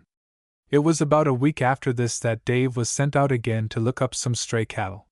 He was not riding his own pony Crow, who had, after all, developed a lame shoulder from his fall.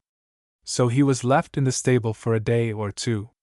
As the animal Dave had was rather strange, he took the precaution of staking him out as he halted for a bite to eat at noon.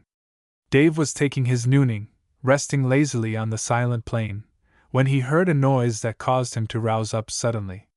What he saw brought an exclamation of anger to his lips, for in the act of cutting the rope that held the somewhat restive pony was Len Molick. Dave had caught him in the nick of time. Len had looked around, to make sure he was unobserved, but his back was toward our hero, who was down in a little hollow. "The sneak!" murmured Dave. Then, silently, he began stalking the bully, who was preparing to go back to his own horse, that was standing with reins over its head. Len's object was plain.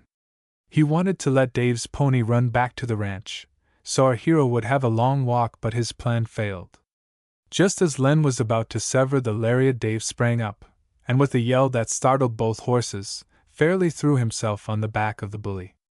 "At last I've got you just where I want you, Len Molick!" Dave cried. "Maybe I can't prove you sawed the fence posts, but I don't need any more evidence than I've just had of what you were going to do. I've got you!" You let me alone!" whimpered Len, who was a coward, as most bullies are. "I will, when I've finished," said Dave, laying aside his coat. "What are you going to do?" asked Len, who had straightened up, after having been rolled on the ground by Dave. "What am I going to do? I'm going to give you the best drubbing you ever had. Stand up and fight now, you big coward!" Chapter 13. Some news. Perhaps if Len had done the manly thing, if he had owned to some of his misdeeds, and had promised not to repeat them, Dave might have forgiven him. For Dave was not a fighter by nature. Physically the two were well matched, with the advantage, if any, in favor of Len, who was larger than Dave. And if Len had acknowledged that he was afraid to fight, Dave would not have pressed it. But the bully and coward made the mistake of his life. As he sprang to his feet, he caught up a stone and suddenly hurled it at Dave. The latter ducked just in time to save his head. And then his anger welled up. "So that's your game, is it?" he cried.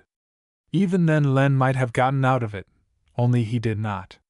He aimed a wild blow at Dave, and then the fight was on. Len was no match for Dave in skill. The young cowboy easily dodged the blows aimed at him, and for a moment, he refrained from hitting Len hard. Then, as he saw Len again look about for a stone, Dave struck him so hard that the bully toppled over. "It's no more than you deserve!" Dave exclaimed. Len got up, and with a cry rushed at his opponent. Again Dave sent him down. But I am not going to give you all the details of that fight, which was soon over. Len, bruised and sore, cried out that he had had enough. That'll teach you to behave after this, I guess, said Dave, as he moved over toward his horse. Len did not answer for a moment. He, too, approached his steed. And when he was mounted, he cast a look full of anger and hate at Dave, and said, "You wait! I'll get even with you yet!" It was the usual retort of a sneak and coward. "You had your chance," said Dave grimly. "If you couldn't take advantage of it, that's not my fault." Then he rode off, collected the strays he was looking for, and made his way back to the ranch. "What's the matter, Dave?" asked Pocus Pete, as he saw the lad leap from his pony. "Did you have a fall?" "No, it was the other fellow," was the grim answer. "Len?" "Yes." "Does he look anything like you?" "Worse." Dave's face was scratched, and one eye bruised. "Well, I suppose it had to be," chuckled Pocus Pete. "What did he do, try to rope you?" "No, he wouldn't have much chance at that, even if I was not on Crow." Then Dave told the story of the encounter. "Well," said Peter reflectively, "I reckon, just as someone said about dogs, that a certain amount of fleas was good for 'em, a little fightin' is good for some fellows. Are you sure Len got enough?" he asked anxiously. "He said so," replied Dave sententiously. "Well, he ought to know," was Pete's dry comment. Life at Bayou Ranch went on in much the same way for many days. There was a great deal of work to be done, and Dave did his share. But, all the while, he could not shake from his mind the memory of the revealed secret regarding himself. "I wonder who I am?" he asked himself again and again. But he could not answer. He made up his mind that some day he would have a long talk with Mr. Carson, and see if there was not some way in which clues to his lost parents could be obtained. There must be some, reflected Dave. Mr. Belmore had almost recovered now. He could ride his horse about, and often accompanied Dave on the latter's trips. The Chicago man could limp about fairly well, but in the West, at least on the cattle ranges, little walking is done. If a person has only to go across the street, it is the most natural thing in the world to leap to the saddle to cover the distance. "Well, I think I must get busy on that water business now," said Mr. Belmore one day, when he and Dave had come in from a little roundup. "It won't do to wait any longer. My people will be wondering why I am taking such a long vacation." "They know you were hurt, don't they?" asked Dave. "Oh, yes, but I'm practically well again." "What are your plans?" "I must see if I can get some concerted action in forming an irrigation company. I think I shall talk to Mr. Moloch, even if his son and you are not on friendly terms." "Oh, don't let that stand in the way of business," Dave said heartily. "I hope you won't misunderstand my motives," said the water agent. "Not at all." It was a few days after this that Pocus Pete, coming in from a distant part of the range, said to Dave and Mr. Carson, "I see they're putting up some new fences along the river on the Center O Ranch." "Is that so?" asked Mr. Carson. "That's news to me. I wonder what that means." "Perhaps I can tell you," said Mr. Belmore. "I have made some arrangements with Mr. Moloch about water rights. He is going into the irrigation scheme with me. I really need him, as he owns certain patents in the water course. I meant to mention it to you, but it slipped my mind." "So you are going in with Moloch?" asked Mr. Carson, in a curious tone of voice. "Yes." "Is there any objection?" "Well, I don't know but what there is," was the reply of the ranch owner. "Sit down, and I'll tell you a few things you ought to know, Mr. Belmore." Chapter 14: A Warning. Dave, who had heard what was said between Mr. Belmore and the ranch owner, listened with interest and expectation to what would come next. There was an odd manner about the proprietor of Bayou, a sort of constraint, and Dave fancied there was a little feeling, almost of hostility, toward the man he had rescued from such a perilous position. Up to now Mr. Belmore had enjoyed to the utmost the hospitality of Bayou Ranch. Mr. Belmore had been made very welcome, and he had had every care and attention while unable to use his injured foot. Now it seemed that a spirit of hostility had cropped out. "Before I go on to say what I intend to give you a warning in other words," said Mr. Carson. "Let me ask you, Mr. Belmore, if you know why Moloch is putting up new fences along the water course?" I'd like to know the reason for that before I give you my warning." "A warning!" exclaimed the irrigation man, and there was evident surprise manifested in his tone. "Yes, a warning," repeated the ranch owner. "But please do not mistake my meaning. I'm not warning you of any threatened danger, but only of being careful what business dealings you have with Jason Moloch, or any of his men." "Oh, I thought you meant you were going to warn me to move on," and Dave fancied his friend laughed with an air of relief. "Nothing like that yet," said Mr. Carson, smiling. "But about the fences, concerning which Pocus Pete spoke to me? Well, I suggested to Mr. Moloch that he'd better put them up," said Mr. Belmore. "You did?" There was great surprise manifested in the exclamation of Mr. Carson. "Why, yes, I did." "What for?" asked Mr. Carson. "Of course you know that if land is allowed to go unfenced for 20 years, or for a longer or shorter period according to different states, that the land becomes public property, or at least the public has a right-of-way over it, and it cannot be closed off. I did not want, in case our irrigation company took up Mr. Moloch's land, to have a public right-of-way over it, especially so near the water. It might spoil our legal title. So I told him to fence it in before we did any business." "Then you haven't done any business yet?" "Not actually closed it, no. I am about to, and then I hope to do some business with you." Mr. Belmore smiled frankly, but Mr. Carson's face was grave as he answered. "Well, I don't know. I'm afraid you can't do business with both of us, Mr. Belmore." "Why not?" asked the Chicago man, somewhat surprised. "Because Mr. Moloch and I, to be frank about it, don't pull together any too well.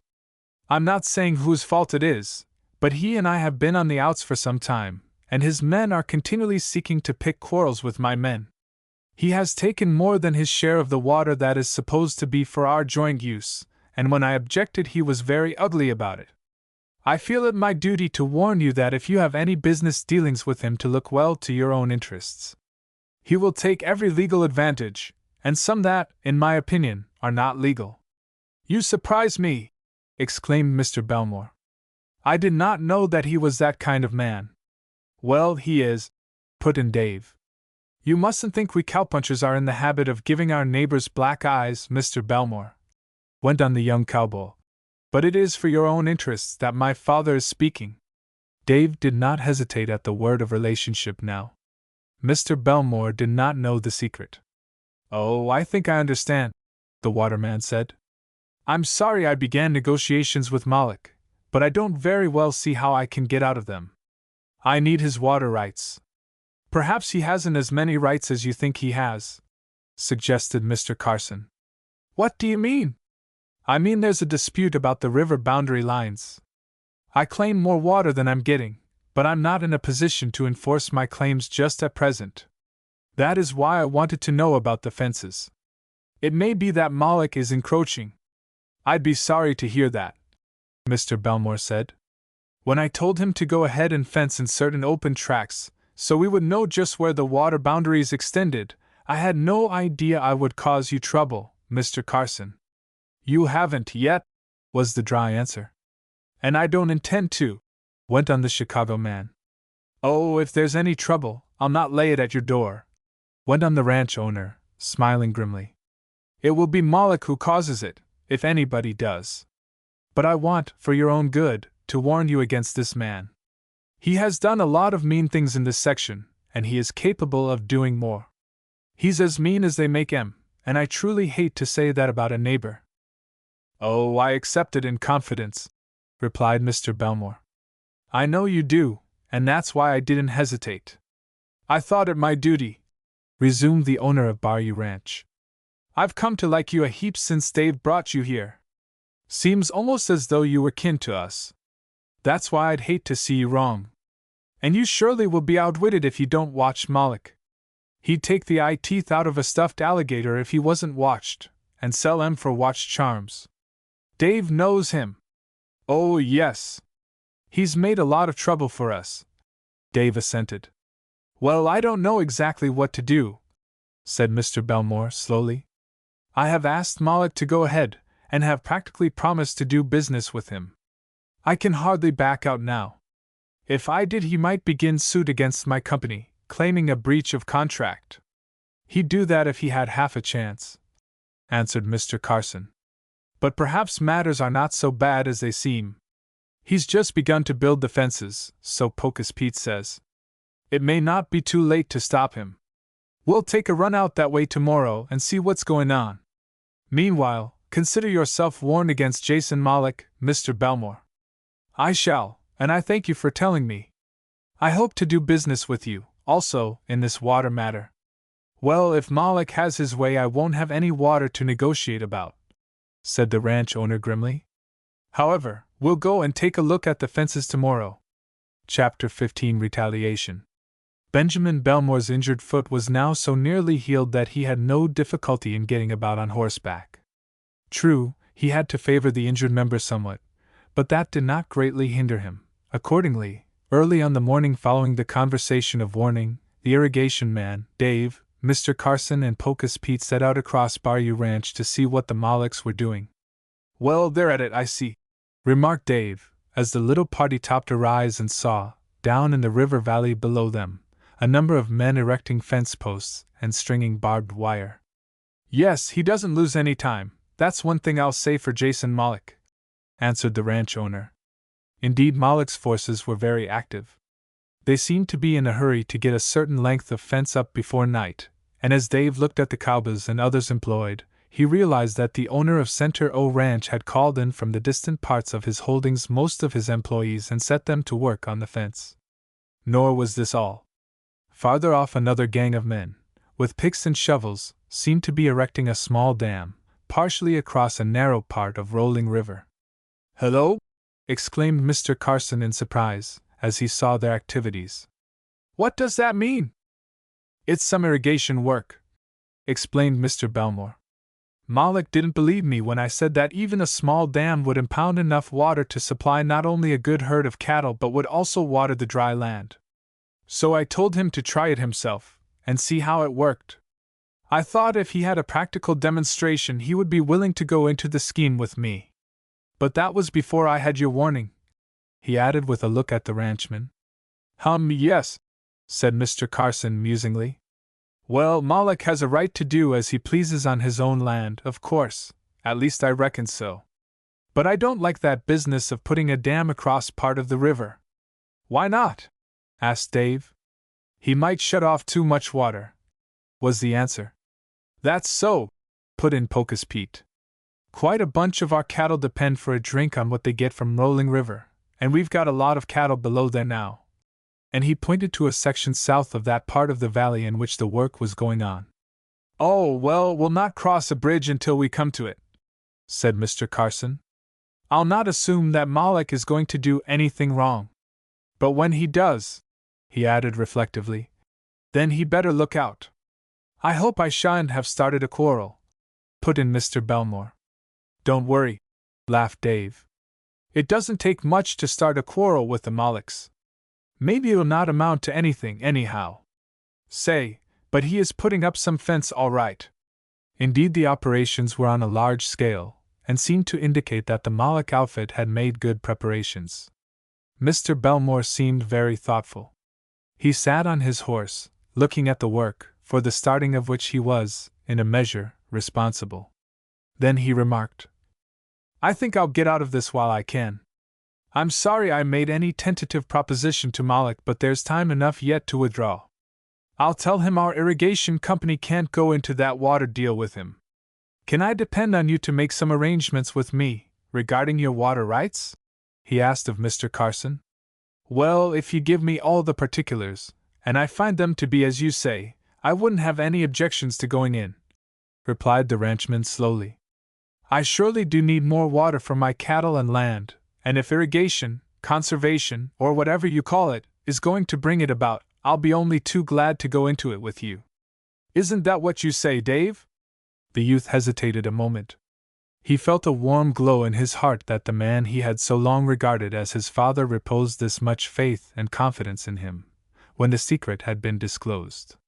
"Yes, Dad," said Dave slowly. "I should think it would be a good thing to go in with Mr. Belmore's company. I thought you'd say so. And now let's hear from Pocus Pete." I always like to let my foreman have a word to say," he added to the Chicago man. "And I think you do right," was the comment. "What's your idea, Pete?" asked Mr. Carson. "Why, I say go into it. That is, if we can get away from Moloch. I never did like the idea of him controllin' so much of Rollin' River. Now if we can have all the water of our own we want, so much the better. Go into it, I says." "Then it's decided," announced Mr. Carson. "We'll go in with you, provided you are not so tied up with Moloch that you can't unfetter yourself." "I think there's no danger of that," said Mr. Belmore. "I only made a tentative arrangement with him. I'll go over at once and tell him I've reconsidered my plans."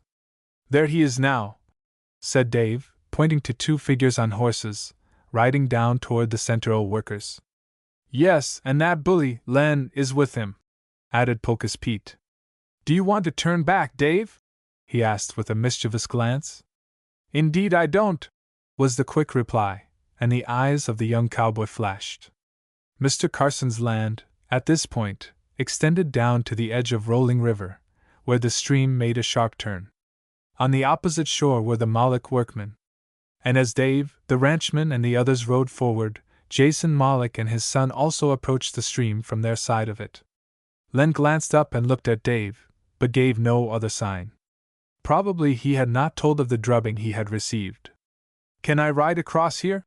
asked Mr. Belmore of Mr. Carson, after a few minutes' conversation, during which Jason Moloch was inspecting the progress of his workmen. "Yes, the river is very shallow here. Go ahead. We'll wait for you. I don't want to go on his land." The irrigation man left his friends and, crossing the stream on his horse's back, was soon approaching Mr. Moloch. "Well, how do you think we're coming on?" asked Len's father. "I took your advice, you see. I'm going in with you on this deal. I think it's a good one. I'm ready to sign the papers whenever you say so." "Well, I don't want to disappoint you, after what has taken place, Mr. Moloch," began the Chicago man in rather an embarrassed fashion. "But the truth of the matter is that I guess there won't be any papers to sign." "No papers to sign? What do you mean?" "I mean that the deal is off." "The deal off? You mean the irrigation scheme you agreed to go into with me?" And Mr. Moloch's voice rose. "Yes, that deal is off," went on the engineer.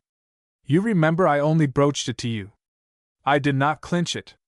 I pointed out its advantages to you, and you were eager to go in. I said I would talk to you later about it. And now you come and say you don't want to go into it with me?" asked Moloch in sneering tones. "Yes, that is a right I reserved, you remember." "Huh! I know what has made him back out," exclaimed Len. "What?" asked his father. "He's been talking to them," and Len pointed to Dave and the others from Bayou Ranch across the stream. "Ha! So that's the game!" exclaimed Mr. Moloch. "Well, I'll show you that two can play at it, Mr. Belmore," he sneered. "If you don't want to go into this scheme with me, after promising—" "I never promised," interrupted the other. "Well, it was the same thing. But if you don't want to go and I can get along without you, I guess you'll find you're not the only one around here who knows about dams and irrigation ditches. I and my son have some brains. We'll show you a thing or two." "That's what we will," boasted Len. "I'm sure I don't wish to curtail your activities in any way," replied the Chicago man. "I hope you have all sorts of success. But I do not feel like going on with the scheme I outlined." "Because I suppose you're going in with the Bayou folks?" suggested Len. "I haven't said so," was the quiet retort. "No, but I can read signs." "Well, there's one thing I want to tell you," Len went on in threatening tones. "I warned you off our land, you and the Carson bunch. And as for that Dave, if I catch him I'll give him the worst licking he ever had." "Seems to me it was the other way around," retorted Mr. Belmore, with a grim smile. "At least it was the last time you met." "Huh!" snorted Len. "Well, tell him to look out, that's all." "I don't think there is any need of that," said Mr. Belmore. "I think Dave can look after himself. But now I'll bid you good day. And don't you trespass on Centro Ranch again," was Mr. Moloch's warning. I've seen enough of you. Mr. Belmore felt the same way about it, but did not think it necessary to say so. He rowed slowly back across the stream and rejoined his friends. Well? Asked Dave. It's all off, the Chicago man said. I've ended negotiations with them, and I'm sorry I ever tried to do business. But it will be all right. They can do business in their own way, and we'll do ours as we please. I'll look into the irrigation possibilities on your property now, Mr. Carson. We'll not hear anything more from the Moloch outfit. But Mr. Belmore failed to reckon on the mean characters of the Moloch father and son. It was only a few days after this that one of the cowboys came riding post-haste to the ranch house. He dismounted in a cloud of dust, and seeing Dave and Mr. Carson standing together hurried toward them, calling out, "Th bottom must have dropped out of Rolling River. It's almost dry down below there, where I've got that bunch of fine cattle, and they can't get anything to drink. What are we going to do? Something must have happened to Th River." "What can it be?" cried Dave. "Has an earthquake occurred, or has the river unexpectedly taken an underground course?" "Neither one, I imagine," said Mr. Carson slowly. "This is retaliation, I fancy. I'll go back with you, Skinny, and see what has happened. But I'm sure it's retaliation." Chapter 16 Unavailing Efforts. Dave, who had heard this talk, leaped on the back of Crow, and followed Mr. Carson and the cowboy, who rejoiced in the euphonious title of Skinny. "What do you mean by retaliation, Dad?" he asked. "Has it anything to do with the Molochs?" "A whole lot to do with them, Dave, I'm afraid," was the reply. "You mean they have diverted some of your water?" "Some of it." "Better say all of it," exclaimed the disgusted Skinny. "There ain't enough comin' down Rollin' River, over where I come from, to make a cup of coffee." "As bad as that?" asked Mr. Carson in alarm. "Well, almost. I got skeered and made up my mind I'd come and tell you about it." "You did just right, Skinny. We may be able to get ahead of these chaps after all." "I hope we can," murmured Dave. Though Dave had seldom, for any length of time, lost sight of the fact that he was a nobody, still he could not help feeling an interest in the ranch, which had been the only home he had known for a long time. In fact, it was really the only home he knew, for he did not, of course, recall his days of babyhood. And now, though Dave knew that he was not Mr. Carson's son, though he realized that he might never inherit the broad acres over which roamed thousands of cattle, still he retained the feeling of loyalty and fealty that caused him to hope for the best. "I wonder if I'll ever find my real folks," mused Dave, as he rode on with Mr. Carson and Skinny. "It's hardly possible, after all these years." Over the rolling plains they rode, now and then catching sight of distant herds of cattle under the guard of cowboys, again gaining a view of the distant Center O Ranch. But they saw no sign of Moloch or Len, nor could they catch, in the direction they were going, a glimpse of the place where the fence work and dam building had been going on. A little later they topped another rise, and began to descend into a sheltered and fertile valley where Mr. Carson usually sent his choice cattle to fatten before shipping them to the dealers in Chicago and elsewhere. As the three came within sight of this valley, they saw a strange sight. Instead of the cattle quietly grazing, with perhaps small bunches of them wandering now and then to the banks of the stream to get a drink, the whole herd seemed scattered along the watercourse. And instead of quietly drinking, the cattle seemed fighting among themselves. Pushing, struggling, rearing with heads up against one another, bellowing and stampeding. On the outside vainly rode 2 or 3 cowboys who were doing their best to keep the rearmost cattle from rushing over those in the front rank, who were nearest the water. "What does it mean?" demanded Mr. Carson of Skinny, as he urged his horse forward. "What does it mean?" "It's a stampede," cried Dave. "Maybe Len is trying some of his mean tricks again." "It's a trick, but it isn't any like that," said Skinny. "None of that Moloch crowd is around here now." "But what's the matter?" demanded the ranchman. "Water, or rather lack of water," said the cowboy briefly. "The cattle are half mad with thirst, I expect. And I guess maybe it isn't so much of a real thirst as it is the fear that there won't be any water left after an hour or two. Cattle know more that way than we give 'em credit for." "This is serious," exclaimed Mr. Carson. I thought you'd think so. That's why I come for you, Skinny explained. The three rode down the slope, the confusion among the cattle increasing every moment. What can you do? Asked Dave. Have to drive 'em over to the other range. There's water there, I should think, Mr. Carson answered. That is, if Moloch and his bunch haven't tried any of their tricks there. No, they can't stop the supply there, said Skinny. It's only here, where the river takes a sharp turn above us, that they could cut off the supply. Then you think there's no question but that they did it? As had Dave of Mr. Carson. Hardly any doubt, was the reply. But of course I'll look into it. Watch out now, Dave. Those cattle are fairly wild, and I don't want you to be hurt. The ranchman looked affectionately at the youth, and Dave felt a warm spot in his heart for the man who had done so much for him. I don't believe we can drive them back until they've licked up every last drop, said Skinny. Then they'll know there's no use in staying, and we may be able to do something with them. Is it drying up as badly as that? Asked Mr. Carson. You'll soon see, was the answer. Only skillful cowpunchers could have made their way through that maddened, seething, wild herd of cattle. But Dave, Mr. Carson, and Skinny were more at home in the saddle than afoot. Their intelligent ponies pushed their way through the heaving mass of steers until the three of them stood on the brink of what had been a fair-sized branch of the rolling river but a few hours before. Now all that showed was a small, narrow ribbon of muddy water, in the clay-like expanse of what had been the bed of the original stream. Phew! Whistled Mr. Carson. This sure is bad. I should say so! Exclaimed Dave. A sharp bend in the course of the stream above them cut off all but a very limited view. But, as far as they could see, the same conditions prevailed. There was only a small trickle of water. It was in the very middle, the lowest point of the stream, and up to the very edge of this the thirst-tortured cattle pressed, sinking down deep in the soft mud. We've got to get 'em out of that, declared the ranchman. A lot of 'em will be mired if we don't. There are some mired now, said Skinny, pointing. Ed and Foster are trying to yank 'em out. He indicated two cowboys who, with ropes around the mired steers, were trying to drag them to solid ground.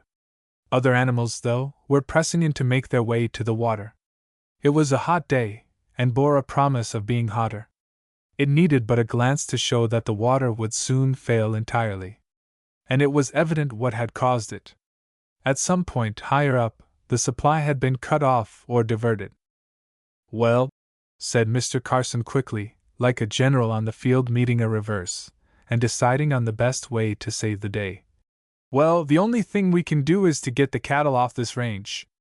Take 'em over to the spring, Skinny, you and the rest of the boys. Fight 'em hard, it's the only way. I'll ride on up and see what's happened to our water supply.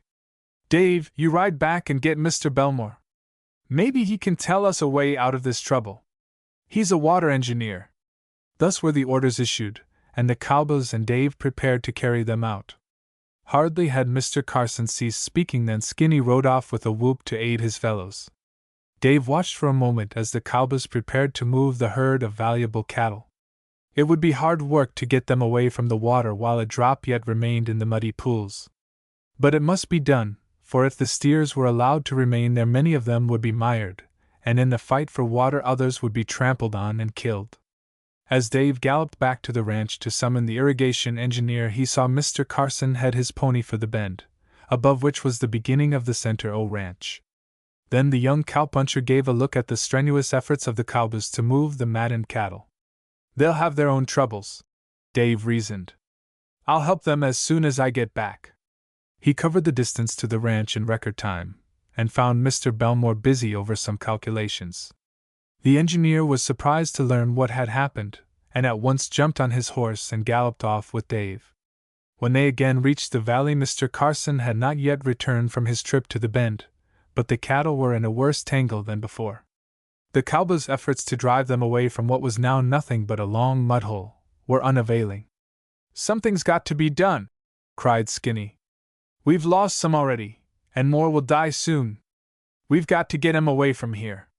But we can't as long as they smell even the mud. What's to be done?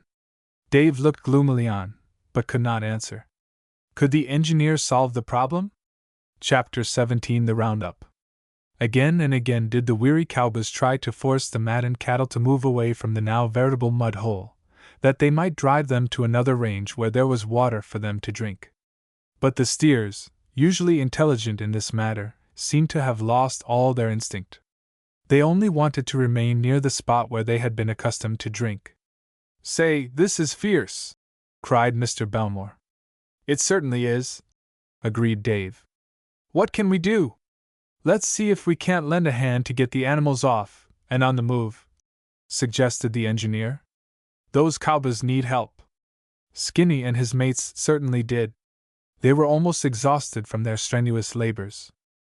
But even with the experienced help of Dave, and the well-meant efforts of Mr. Belmore, the cattle could not be moved. They fought for places at the edge of the stream, which was a stream no longer, but only a slough, in which more than one fine steer was now mired. "It's of no use," said Skinny wearily after a bit. "You can't budge 'em. They'll have to die here." "No, they won't!" exclaimed the engineer. "How are you going to stop 'em?" asked another of the cowboys. "They can't get any water here, they won't leave, and everybody knows that without water cattle can't live long. If we can't drive 'em to water, we'll have to do the next best thing. And that is," began Dave. "Bring the water to them." "But how can we? The supply is cut off somewhere above. Dad went to see about it, but he hasn't come back yet." "Then we'll go up there too. Something's got to be done. It may take desperate measures, but if the Molochs have built a dam to divert your water from here, we'll have to open it, that's all." "Will they let you?" asked Skinny, settling wearily in his saddle. "We'll do it whether they let us or not!" exclaimed the engineer. "It's my fault, in a way, that they did this, for I pointed out the advantage it would be to them to have a dam, and I'll do my best to make good the trouble caused. Come on, Dave. Well, ride up above and see what we can do. Meanwhile, you boys do your best to keep the cattle from stampeding. They won't let themselves be driven away, that's sure, so we've got to bring water to them." "If we only can," murmured Cowboy Dave. He felt it to be a hopeless task. Now that the cowboys had given over their efforts to drive the cattle away from the waterhole, the beasts were quieter. Left to themselves, they scattered somewhat and sought for places where little pools might have formed, and where they could slake their thirst. It was not much water that remained, and the bellowings of the cattle, and their panting appearance, as their parched tongues fairly hung from their mouths, filled the hearts of Dave and his friend with pity for the poor beasts. "We haven't any time to lose," said Mr. Belmore, as he urged his horse Curd toward the bend of the stream. Dave, on Crow, followed, wondering what would be the outcome. Dave glanced back from time to time at the thirst-maddened cattle. Some of them forced their way into the muddy sloughs in spite of the desperate efforts of the cowboys to drive them back. Then it was necessary to try to pull them out by lariats attached to them, and extending to the horns of the saddles. "Poor beasts!" murmured the young cowpuncher. He and Mr. Belmore had ridden for perhaps a mile when they saw a figure galloping toward them. "Who's that?" asked the engineer, pulling up suddenly. "Dad," answered Dave. "He rode up to investigate. He'll be able to tell us what happened." "It's easy enough to guess," said Mr. Belmore. "The Molochs have built an intercepting dam, to get even with you and me." And this was exactly what Mr. Carson reported as he rode up. "They've cut off our water supply," he called to Dave and the engineer. "They've made a board and mud dam right across the river, and turned the water onto their own land. They're making irrigating ditches now as fast as they can work." "I suspected as much," Mr. Belmore said. "Is the dam a very big or strong one?" "Not especially so. But the water is low at this season of the year, and it doesn't take much of a dam to block it off from me. This dam is made of boards banked up with clay and stones." "Would it be easy to break away?" asked the engineer. "Yes, I suppose so. But Moloch will take precious good care that it doesn't break away, they're strengthening it all the while." "Oh, I didn't suppose it would break away of its own accord," the engineer said. "I meant, would we have much trouble in making a breach in it?" "We?" cried Dave. "Do you mean?" "I mean that we've got to break that dam to save your cattle," the engineer said. It's the only way. Break the dam, murmured Dave. Yet his eyes sparkled at the thought. Yes, assented the irrigation engineer. But we can't do that, objected Mr. Carson. It's on Moloch's land, and if we go there and start something, he'll fight us. He is a desperate man. And so ought you to be with your cattle dying of thirst, said Mr. Belmore. I am, but there aren't any buts about it, declared the other. This is a desperate situation, and we'll have to meet it desperately. Morally, right is on your side, and I think it is legally, too. I've been looking into the records and titles of lands along this rolling river, and I find that you have not received all the water rights that belong to you, Mr. Carson. On the other hand, Moloch has taken more than his share. And there is no doubt that he had no right to build the dam in the way he has. He should have let some water come down to you. Now the only way to accomplish this is to make a breach in the dam. This will let your cattle drink. But if we do that, break the dam, he'll either fight us to prevent it, or he'll build it up again, Dave said. He may fight, but I doubt it. He was warned once before that he was exceeding his property rights, and he can't claim ignorance now. And while it is true that he may build the dam over again, after we cut through it, I don't so much care for that. A change will have to be made anyhow, but if you can get a little water, temporarily, to your cattle it will save them, and you can drive them to other ranges. Yes, I could do that, admitted the ranchman. Then on to the dam, cried the engineer, turning his horse as he spoke. Hurrah! Exclaimed Dave. That's the way to talk. Urged on by the thought of the suffering cattle, the three made good speed to the place where the river turned. There, as Mr. Carson had seen a short time before, was the newly built dam. A number of cowboys were about it, and Dave saw Len, his enemy. Are you game? Asked the engineer. I am, exclaimed the ranchman. Dave said nothing, but there was a flash in his eyes as he nodded his head that told more than mere words. You and I will go up and have a talk with them, suggested Mr. Belmore. Meanwhile, Dave can ride and get some of your men, Mr. Carson. We'll need help if it comes to a fight, though I hope it won't. We'll make a formal protest first. Hurry, Dave, every minute may mean a steer's life. Dave whirled his steed about, and rode hard and straight for the nearest range where some of the Bayou men were guarding the cattle. Meanwhile, Mr. Carson and the engineer crossed the stream below the dam, and rode toward the center. Oh, boys. Well, what do you want? Surlily demanded the young heir of the house of Moloch. This is private land, and no trespassers are wanted. Get off, he snarled. We came on business, said Mr. Carson. Where's your father? I don't know. But he told me if you came on this land to order you off, and that's what I do. Ordering and going are two different things, said the ranchman, with a grim laugh. You've cut off my water down below with this dam, and I order you to open it up. My cattle are dying from thirst. Open this dam. Not much, sneered Whitey Wasson, Len's crony. But I tell you my cattle are dying, man, exclaimed Mr. Carson. You know what it means to steers to be without water this kind of weather. You ought to have thought of that before you pastured them down there, sneered the cowboy. Then you refuse to open the dam? Asked Mr. Belmore. We certainly do, returned Len. Then you must take the consequences, said Mr. Belmore, speaking solemnly. You will be sued for the value of every animal that dies of thirst, as well as being obliged to pay heavy damages for the trouble you have caused. I know the situation of water rights in this valley, and I tell you that you are acting illegally. Now, do you still refuse to open that dam? Len looked a bit frightened at this warning, but Whitey whispered to him, and the son of Jason Moloch answered, Go on. We're not afraid.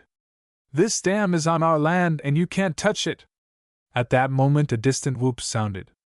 Mr. Carson and the engineer looked around and saw a cloud of dust approaching. It soon resolved itself into Dave, leading a number of cowboys who bore picks and shovels, rather unusual implements for cowpunchers. On they came, hard riding, singing and shouting, eager for the fray. They outnumbered the Center O outfit. Well, since you won't open the dam, we'll have to do it for you, went on Mr. Belmore. Lively, boys! He called, as Dave and his friends rode up. Tear out the dam and let the water down where it ought to run. Lively now! Don't you touch that dam! Screamed Len. Go on! I order you to tear it away, said Mr. Carson to his men. Whoop! They yelled in response, and a moment later, flinging themselves from their horses, they swarmed into the water and began the work of destruction. Dave, Mr. Carson, and the engineer looked anxious for a moment, feeling that the Center O boys might put up a fight. But not a gun was drawn. Perhaps the cowboys employed by the Moloch outfit were disgusted with the tactics of their employer, when they heard the story of the thirst-dying cattle. No true cowboy would countenance that sort of thing. So they looked on idly while the Bayou men tore away the dam. A little trickle of water came through, flowing down the course from which it had been diverted. Gradually it grew in volume until a gushing stream filled the muddy bed of the stream. That's what was needed, murmured Dave. That will save our cattle. Stop it! Let that dam alone! Yelled Len, over and over again. But no one paid any attention to him, not even the cowboys of the Center O. They only smiled and rolled cigarettes. Perhaps they were glad to see Len beaten. But the bully and Whitey Wasson were whispering together, and soon they rode off at a gallop. They've gone to get the old man, said one of the Bayou cowboys. We don't care, Dave said. Enough water has gone down now to save our cattle, and it will be some time before they can build up that dam again. That's right, agreed Mr. Belmore. You needn't try to save any of the boards, he added significantly to the cowboys who were destroying the obstruction. And so work went on, and when it had been accomplished the Bayou boys rode away to their usual tasks. For much remained to be done. We've got to get the cattle off that range, said Mr. Carson. Moloch will have that dam in place again as soon as he can, and it will be the same story over again. That's what he will, assented the engineer. And though I think you could stop him by legal action, it would take so long that your cattle would die of thirst. The best way is to remove them, and fight him afterward. The pent-up waters were now rushing down their accustomed channel, and when the cattle range was reached the steers were drinking their fill. Most of them had been saved, only a few died, but some choice ones were included in this number. And now for the big roundup!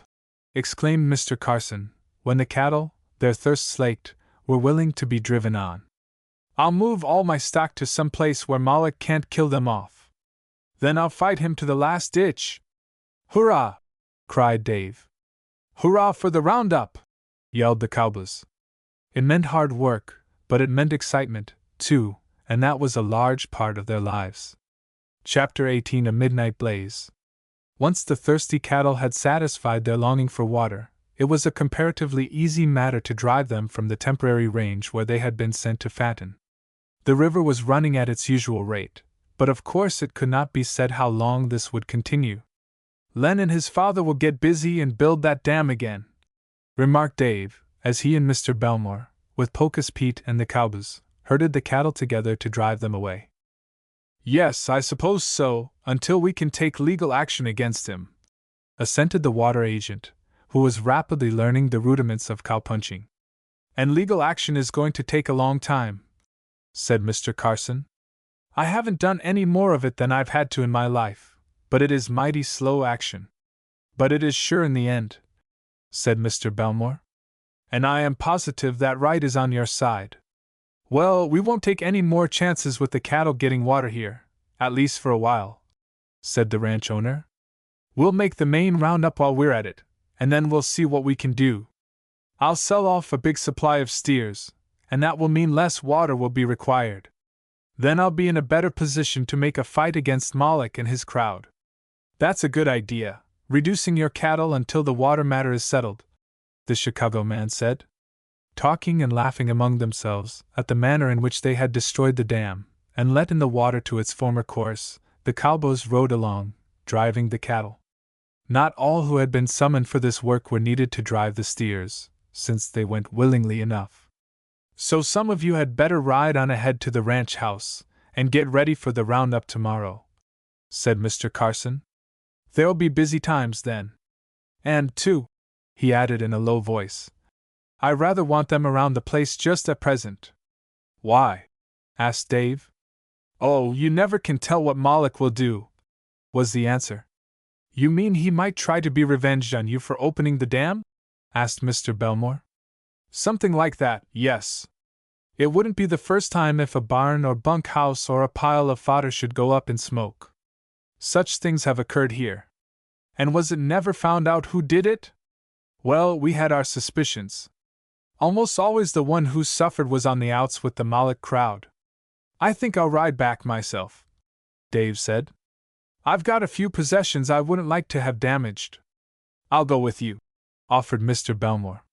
There are some valuable papers on this irrigation scheme that I wouldn't like to lose, or see fall into the hands of strangers.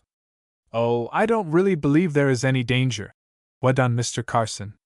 I was just taking the utmost precaution. But ride on if you want to, Dave.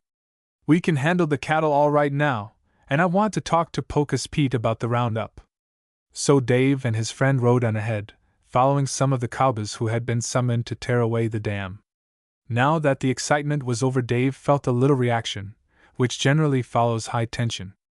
As Dave looked at the young man riding beside him, he could not help contrasting their two positions.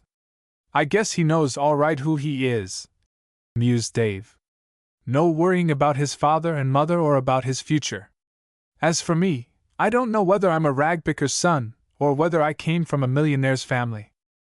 Yet, as he thought it over more soberly, Dave could not help thinking that he must have had as parents persons in that broad, and altogether desirable, middle class. If they were millionaires, they would hardly have been living in a small Missouri town, reasoned the young cowboy. And if I came from ragpicker ancestors, I'd have had on such ragged clothes that Mr. Carson would have noticed that and spoken of it. And that reminds me. I must ask him about the clothing I wore, and about how old I was. Maybe he kept the garments, and they might form a clue. Yes, that's what I'll do. I'll ask Mr. Carson about it. To himself, Dave always thought of the ranchman as Mr. Carson, though when he spoke he called him Dad, for he did not want strangers to surmise concerning the secret, nor did he wish to hurt the man who had been a father to him. Anything wrong? Inquired Mr. Belmore, as they cantered along. Wrong? No, why? Asked Dave, looking up suddenly.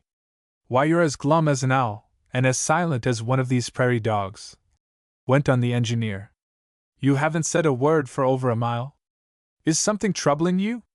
Yes, that is, no, exclaimed Dave. I was just thinking. Oh, I could see that, returned the other with a laugh. Well, if it's anything about this water business, don't worry. Moloch and his crowd may bother your father for a time, but Bayou Ranch will win out, I'm sure of it. I hope so, murmured Dave. They're a mean crowd, though. And he thought of the cowardly taunt of Len Moloch, the taunt which had first given him the clue to his lack of identity. Well, I'll do all I can for you and your father, went on the engineer. I owe a great deal to you both. In fact, I am convinced that I owe my life to you. Oh, pshaw! Deprecated Dave. Yes, that's a fact, went on Mr. Belmore. I might have lain caught there in that gully until I died, for it is a lonely place. Yes, that's true enough, agreed Dave. And so, in a small way, I'm going to do all I can to repay you, said the Chicago man. I know something about water rights, irrigation and title deeds to streams, even if I'm not much on the cowpunching, he added with a smile. And such knowledge as I have is at your service. Well, I'm sure we'll appreciate it, Dad and I, said Dave. Now let's try a little run. Crow is just spoiling for a good gallop, and the way from here home is as fine a track as you'd want. Calling to his horse, Dave set him at a gallop, being followed by Mr. Belmore on Curd, and the two indulged in an impromptu race, reaching the ranch house at the same time. Hi there, Hop Loy, called Dave. Grub ready? I'll let same letty velly soon, said the amiable Chinese, with a cheerful grin. How you like pancakes? Pancakes strike me as about right, don't they you, Mr. Belmore? I should say they would be eminently fitting and proper, returned the engineer with a laugh. Presently there were busy scenes being enacted at Bayou Ranch as the cowboys came in from their various stations, including those men who were with Mr. Carson, driving in the cattle that had been in such danger. Grub, in other words, supper, was served, a prodigious number of plan cakes being consumed. But far from being annoyed, Hop Loy was pleased the more the boys ate. His shrill voice, singing a Chinese song, rose higher and higher as he toiled in his kitchen, baking stack after stack of the brown cakes. "Velly much glad eat!" he exclaimed with a grin. "Hop, you're all right!" cried Pocus Pete. "Your pigtail is safe with us," declared Tubby Larkin, as he passed his plate for more cakes.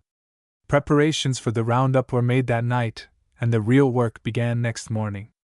A roundup on a cattle ranch, as I suppose you all know, means just what the word implies. A rounding up, or bringing together, of all the beasts, that a count may be made and some disposed of. When the cattle roamed freely about the plains there was an intermingling of herds, and the only way one man could tell his critters from those of his neighbor was by the brand marks on their flanks, or cuts in the ears. Of course, in later years when there were more fences, the work became easier. In the roundup the calves born since the last accounting are branded, and cattle matters generally are straightened out and settled for the ensuing year. And this was the work that Dave and his cowboy friends did. The main object of having it done now at the Bayou Ranch was to provide for the water contingency. Mr. Carson realized that Moloch would probably soon again shut off a portion of his supply.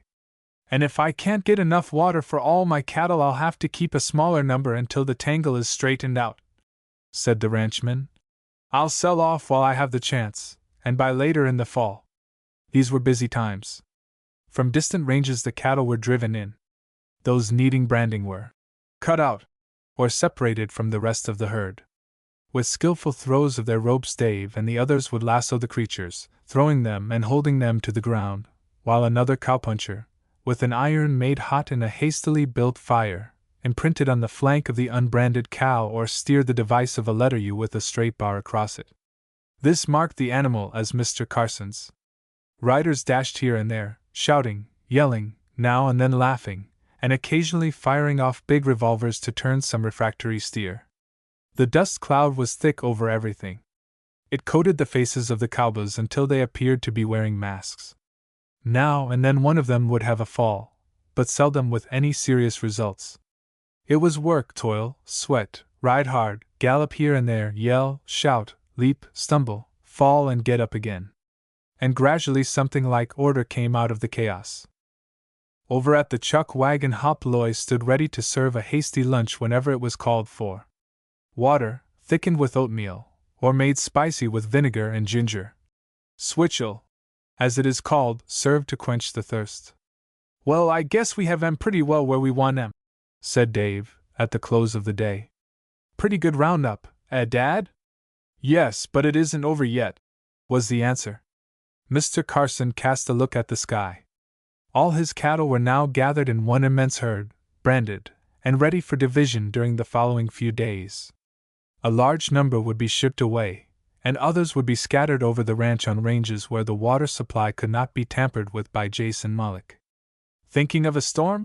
asked Mr. Belmore, for a midnight storm will sometimes stampede a bunch of cattle more quickly than anything else. "Well, I don't like the look of the sky," the ranchman said. "But it may blow over."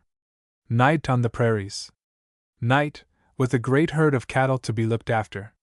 The cowboys rode slowly around the immense herd, singing their own peculiar songs. Some claimed that the cattle were quieter if they heard singing. "Though way some of those fellers howl is enough to give any self-respectin' cow critter nightmare," declared Pocus Pete. "Go on. You're just jealous 'cause you can't warble," said Skinny. Gradually those who were not on night duty rolled themselves up in their blankets, and forgot the cares of the day in heavy slumber. Dave lay near Mr. Carson and Mr. Belmore. But for some reason or other the young cowboy could not sleep.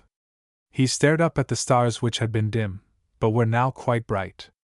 "I don't believe we're going to get a storm," mused Dave. He arose to get a drink of water, thinking perhaps this change might bring slumber. As he stood for a moment, after quenching his thirst, He gazed over the great dark mass of slightly moving cattle. He heard the distant songs of the cowboys. And then, suddenly, Dave saw something else. It was a glow off to the west, a red, dull glow that nearly caused his heart to stop beating. "That's a fire!" he murmured. For a moment he thought of the ranch buildings, but an instant later he knew it was in the opposite direction. The glow increased. It lighted the sky.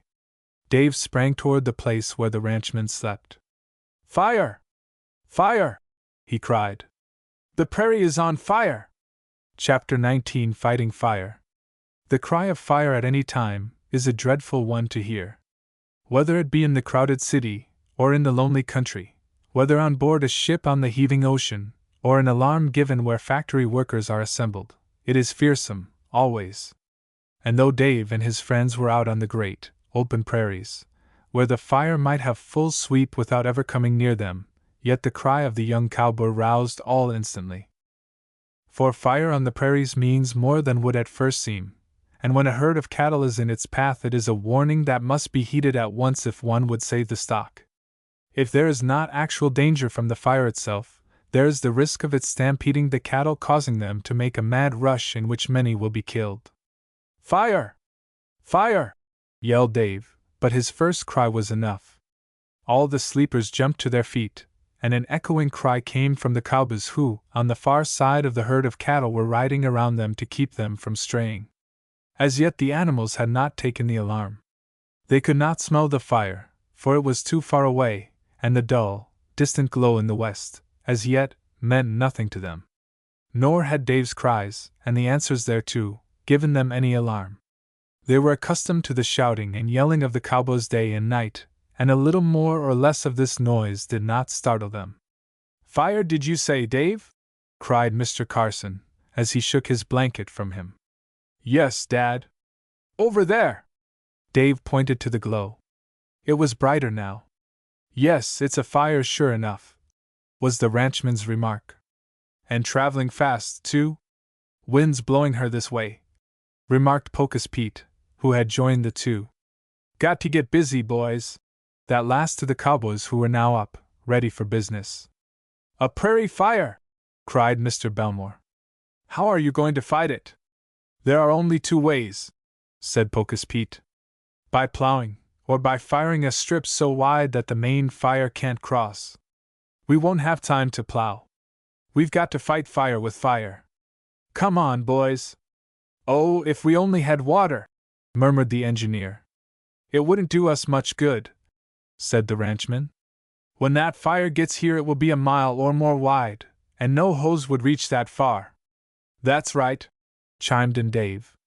He had not seen many prairie fires, but he knew something of their danger. "I guess we'll have to back fire. Though we could send for some plows, Dad." "Yes, and I think I'll do that," the ranchman said. "The wind may shift, and I'd feel better if I had some plowed furrows between that blaze and my cattle." Plowing and burning a strip are the two principal methods used in fighting prairie fires. The dry grass of the plains, when it starts to burn, goes like tinder. If it can be done in time, it is often effective to light another fire in front of the one that is rolling forward. This consumes the grass on which the flames feed, and when they reach that spot there is nothing for them to burn. And if one stands on the area burned, he will be comparatively safe. Of course, care must be taken not to get singed in the backfire. Another method is to plow the ground, turning the dried grass under, and leaving only the bare earth exposed. If a strip can be plowed wide enough, the fire cannot leap over it. "Lively now, boys!" called Mr. Carson. "Dave, you go over and help keep the cattle from stampeding. Keep them milling." This means keeping the animals going around and around in concentric circles, like a mill wheel. When they can be made to do this, they seldom break and run wild. "Oh, Dad! Let me go to fight the fire," pleaded the youth. "All right. Only take care of yourself," was the caution. "I'll go and help the boys mill the cattle," offered the water engineer. "I believe I can do that." "I think so, though it isn't going to be an easy task," said the ranchman. The glare of the distant fire was now brighter, and a dull roar could be heard. The cattle seemed to be aware of the danger, and it required hard work on the part of the punchers to keep them from breaking. With shouts and yells, with lashings from their shortened lariats, and with shots from their heavy revolvers, the punchers did manage, however, to keep the creatures in a compact mass. Some cowboys, leaping into the chuck wagon, had started to drive to the ranch buildings to bring back plows and plow horses. They might, if they were lucky, return in time to help in keeping back the flames.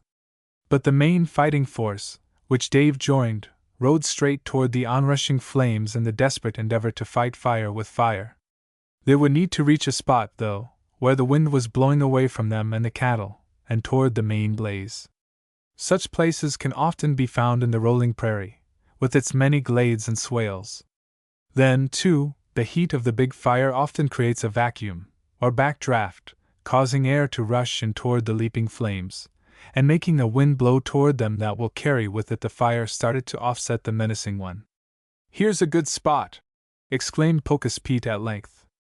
"Scatter along here, boys, and set the grass ablaze."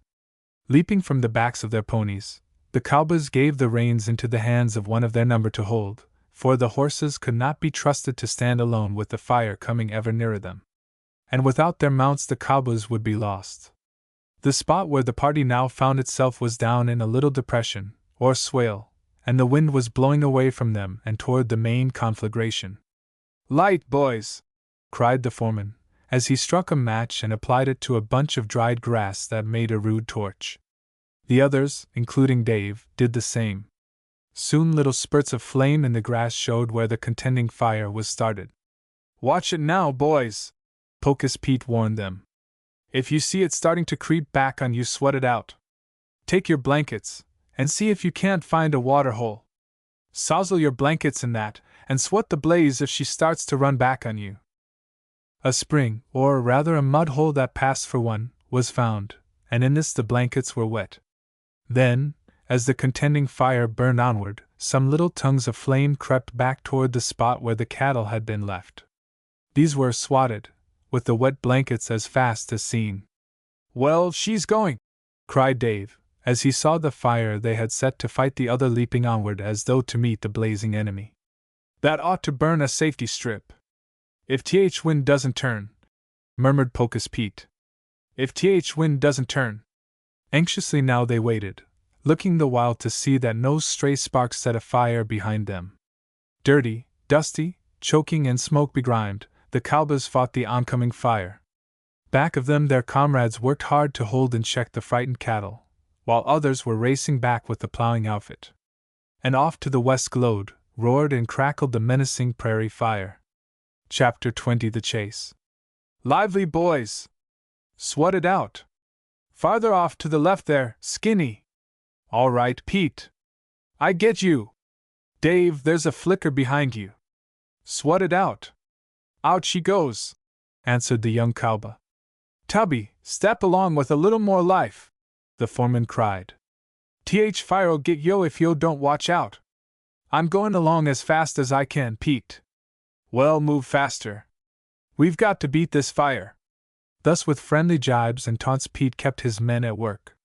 The fire was coming nearer, but the burned strip was widening too, and soon would be too broad for the flames to leap over. They would separate, of course, and travel down on either side of the charred section, but the cattle might be saved. Up and down the length of the line of fire they had started to offset the other, keeping well back of it, and watching that no stray sparks or wisps of burning grass got behind them. Dave and his comrades worked hard. The immediate danger seemed to have passed, but a shift in the wind might come at any time, and render their task futile. "A little more, boys, and we'll call it done!" exclaimed the foreman, wiping his grimy, sweaty face on his sleeve. It did not greatly improve his countenance, however. Dave and the others lengthened the line of backfire, and then, seeing that they had burned a strip sufficiently wide to make it comparatively certain that the oncoming fire would not leap over it, they turned back to help plow the furrows, or to keep the cattle in order and from stampeding. Leaping on their snorting ponies, the cowboys rode back, leaving behind them two fires where before there had been but one. But soon the two would merge into one, leaving a broad, black and barren strip that contained no fuel for the flames.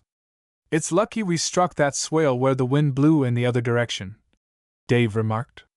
Mighty lucky, assented Pocus Pete. Of course, where a strong wind is blowing a prairie fire toward one, another method of escape can be taken. If there is time, a fire can be started where one is standing. The wind will carry it in the same direction as that in which the main blaze is advancing, but ahead of it. Then, as the grass is burned off, and the ground cools, one can follow the second fire, getting far enough in toward the center of the area one has burned to be safe. But this method cannot be used where the second fire would consume buildings or cattle, as would have been the case here. How'd you make out? Demanded Mr. Carson, as Dave and the others, smoke-begrimed and weary, rode up. All right. There's a big burn patch between us and the fire now, said Pocus Pete. Have the plows come? Not yet. Hark! Exclaimed Dave. What's that? A thunder of hoofs could be heard, thudding on the ground. The cattle! A stampede! Gasped Tubby Larkin. No, it's the boys coming back with the plow outfit, said Dave. I can hear the rattle of the wheels on the chuck wagon. And his guess proved correct. A little later the wagon rumbled up. Led along behind it were a number of horses kept for use on the farm that was attached to the ranch. The animals were quickly hitched to the plows, several of them, and then began the turning over of a number of damp furrows of earth, which would offer no food for the flames. The fire was increasing, for it found much dry material on the sun-baked prairie. It had not yet reached the strip that had been burned to stop it. Would it pause there, and divide? Or would it still come on toward the cattle? Those were questions each one was asking. The cattle were becoming more and more excited as the sky was lighted more brilliantly by the bright glare. The smell of fire and smoke was in the air, and the crackle and roar of the flames sounded louder. The cattle heard and were afraid. Come, Dave! Called Pocus Pete. Guess we'll find our work cut out for us over there now. They won't need us to help with the plowing. Indeed, the cowboys in charge of the cattle had their hands full. Every now and then some steer would make a break, and if he were not quickly turned and driven back, it meant that others would follow. Quick action was required. And while the men selected for that work attended to the turning over of the brown earth, Dave and the others, under the direction of Pocus Pete, kept the cattle from stampeding. The prairies were now as well lighted as at early dawn. In fact, with that dull, red glare over everything, it was not unlike a dawn, the dawn that brings a storm in its wake. The roar of the fire sounded like distant thunder, and there was a smoky taste to the air, which was hot and stifling. Look out for that fellow, Dave! Called the foreman, as a big steer made a break for liberty. I'll get him! Shouted the young cowboy, as, whirling his lasso in readiness, he spurred after the animal. As Dave rode on, another steer, thinking perhaps to take advantage of the distraction, started out after the first one, and directly behind Dave. With lowered head the animal took after the horse and rider, seemingly with the intention of trying to overthrow them. Look out, Dave! Yelled Mr. Belmore. He'll toss you! The engineer sent his horse on the run toward Dave, but it is doubtful if the Chicago man could have done anything, not being an expert in handling the rope. But Skinny had seen Dave's danger, and with a yell he took after the second steer. An instant later his lasso had settled over the animal's head, and as the pony stopped short and braced back, the steer fell, his feet kicking in the air. Dave himself was not aware of what had happened, so intent was he on driving back the brute he was after. And it was not until he had done this, and looked back, seeing the prostrate creature, that our hero was aware of what had happened. Then he understood at once. Thanks, Skinny, he said pantingly. Don't mention it, replied the other. He shook free his rope, and the steer, now subdued and tractable, rose to his feet and went back to the herd. It needed every effort and attention on the part of the cowboys to keep the cattle from stampeding, but they managed to do it. The fire came on, halted at the burned strip, hesitated as if considering a leap across, and then divided, rolling down either side of the bare strip. That does the trick, said Mr. Carson. I guess we've saved our stock. And we didn't need the plowed strip after all, Dave said, for so far the blaze had not approached within danger distance of the herd. Well, it isn't over yet, said the ranch owner. That fire still has plenty of ginger in it, and the wind may shift any minute. Dave, you worked well. Oh, no better than any of the others. Yes, you did. You worked well, and I shan't forget it, but I'd like to know how this fire started. No cowman would be so careless with matches when he knows how dry it's been. And I don't believe lightning set it. I'd like to know how it started. So would I, said Dave. And I think I'll investigate. How? Where? Asked the cattleman. Why, I'll go over there where the fire started. I may be able to learn something. Better take one of the boys with you, Mr. Carson cautioned him. That's in the direction of Moloch's ranch, and they may be in a bad humor. Take someone with you. When Dave's intention was made known, Pocus Pete and Mr. Belmore offered to accompany him. Dave was glad to have them. They rode over the blackened, scarcely cooled area, there being light enough from the distant flames to enable them to see well. But there was nothing to observe, that is, at first. Finally, however, as they went on, Dave gave a sudden exclamation. What is it? Asked the engineer. Hush! Not so loud, was Dave's caution. Don't you see someone crouched down in the grass there, lighting matches? The other two looked to where he pointed. They did indeed see a dark figure.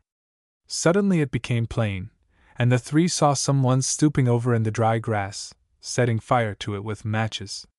The scoundrel! Cried Mr. Belmore. Who is he? I don't know, but we'll soon find out, said Pocus Pete grimly.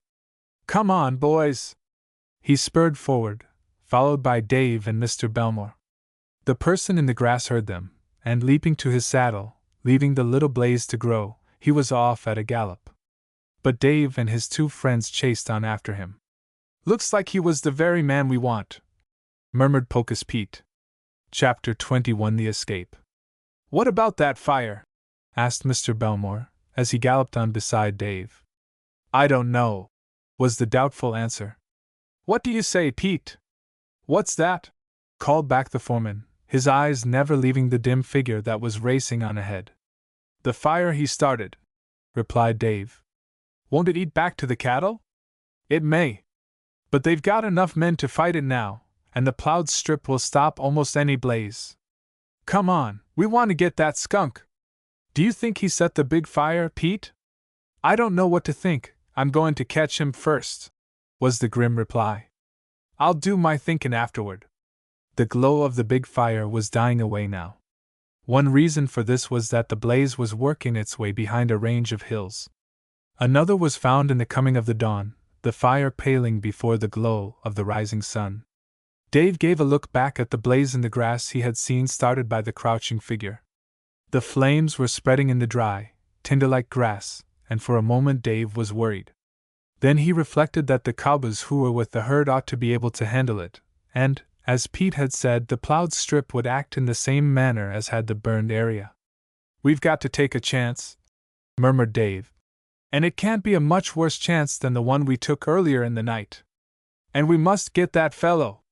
It would be the worst possible procedure to leave loose in the country so desperate a character as one who would deliberately start a prairie fire. He could do untold damage. I wonder who he is, mused Dave. Yet in his heart he had an answer ready. Some of the Moloch crowd, he whispered. Their ranch would be safe with the wind blowing the way it does now, and they must know it would send the fire right down on us. It was the Moloch crowd, I'll wager a hat. He hurried on with the others. Dawn was breaking rapidly now. It seemed scarcely more than a few minutes since Dave saw that glow in the midnight sky, yet it was several hours. But so crowded had they been with work and worry that it seemed hardly more than one, or, at most, a few minutes. The figure ahead was riding desperately to escape. He's got a good horse, critter, observed Pete, admiringly. He could admire even an enemy's mount. Yes, but he can't keep up that speed, said Mr. Belmore. And our animals are fresh. This was true, as during the firefighting the ponies of the Bayou Ranch had been able to rest. Now they were fresh for the chase that was on. And a fierce chase it was. Setting a prairie fire, when the person who did it could not but know it would eat its way toward a bunch of cattle, was a crime not far from horse stealing, than which there is no blacker offense in the West, where a man's life depends on his horse. And the person who was riding thus desperately away must have known, or at least feared, that quick vengeance would be dealt out to him. "Th skunk!" muttered Pete, as he and the others swept on. "Th mean, what a skunk!" Up came the sun from below the horizon, shining red in the smoke-filled air, red and dim, like some great balloon. The morning was hot with the heat of the fire, and it would soon be warmer and more depressing from the heat of the sun's rays. "It's a good thing Dad has his cattle where there's some water for them," said Dave. "Yes," agreed Pete. "There isn't much, but it's better than being over at the other place, where Moloch and his crowd can cut us off altogether. If worst comes to worst, and he's built up that dam again," said the engineer, "we'll go and tear it down once more." "That's what we will," Pete said. "I'm not going to lose the cattle for want of some water, when we saved them from the fire." Dave was about to make a remark, when he gave a cry of surprise instead.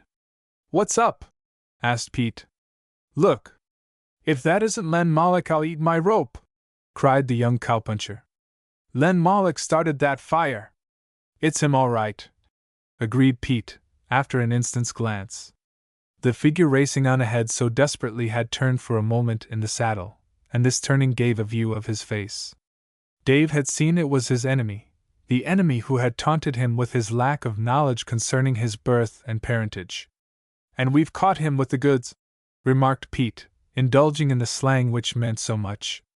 "He'll go to jail for this." "If we catch him," suggested Mr. Belmore. "Oh, we'll get him," declared Pete. "Come on here, you cayuse, you!" he called merrily to his mount. But alas for Pete's hopes. Whether the extra burst of speed was more than his horse could respond to, or whether in the excess of his zeal Pete forgot his usual caution, probably would never be known.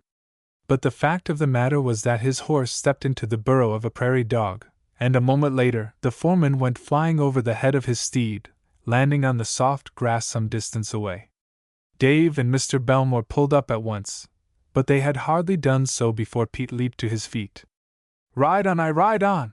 he yelled. "Don't mind me. Get that skunk!" "But you may be hurt," Dave called. "Hurt? No, not a bit. I'm all right." "What about the horse?" asked the engineer. The animal had picked himself up, and walked with a limp toward his master, for Pete had trained him well. "Poor brute's got a twisted shoulder. I'll have to ride him slow after I rub him down," Pete said, mournfully enough. "I can't make any kind of speed on him. Ride on, you fellows! Don't let that skunk get away!" It was the law and custom of the range. When a chase was on, if one failed and fell behind, the other, or others, must keep going. It was a hard law, but life on the range was not easy, nor was it one for children. "All right," called Dave, recognizing the necessity for prompt action. "We'll get him! And watch out for him," Pete warned them. "He'll be desperate if he finds you're closing in on him." "We'll watch out," said Mr. Belmore. Again he and Dave dashed on, leaving Pete to minister to his injured horse. The foreman at once proceeded to rub vigorously the strained shoulder with a bunch of grass. His steed winced at the pain, but seemed to know it was for its own good. "I'll have to go back," Pete said mournfully. "But I hope they catch that skunk." It was the meanest name he could think of to call Len Moloch. The chase was resumed. Pete's accident had cost Dave and his companions some precious moments, and they had lost distance. But they felt that, eventually, they must win. For their horses were fresher than was the mount of the youth who had set the fire, and already they had appreciably lessened the distance between them. Len's horse had shown a wonderful burst of speed at first, and he had secured a quick start. "But it won't do him any good," said Dave. "We'll have him ridden down in 10 minutes more." "I hope so," murmured Mr. Belmore. "Why? Can't Curd stand it?" "Oh, yes, but I'm afraid I can't. This is more riding than I've done since I had my accident, and my ankle is paining me." "Say, you drop out," Dave urged him. I can manage Len all right. Indeed, I'll not drop out. I'm going to stay into the finish, but I'll be glad when it comes. This Western life is, indeed, rough and ready, Dave. Then you're not a Westerner by birth? No, I came from the East. I'll have to tell you my story some day. It's rather a curious one. Dave reflected that his own was, also, but he was not so sure he wanted to tell it. Every day had increased his admiration for Mr. Belmore, but there are some facts that we keep even from our best friends. They were on a downward slope now, and the going was better. Slowly but surely they were overtaking Len. Now and then he glanced back over his shoulder, as if to measure the distance separating him from his pursuers. Do you think he'll shoot? Asked Mr. Belmore.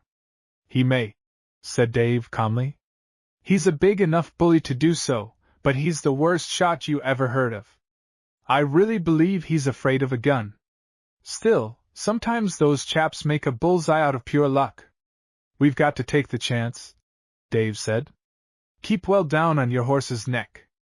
But Len showed no intention of drawing a weapon. Probably it was all he could do to manage his now fast-tiring steed.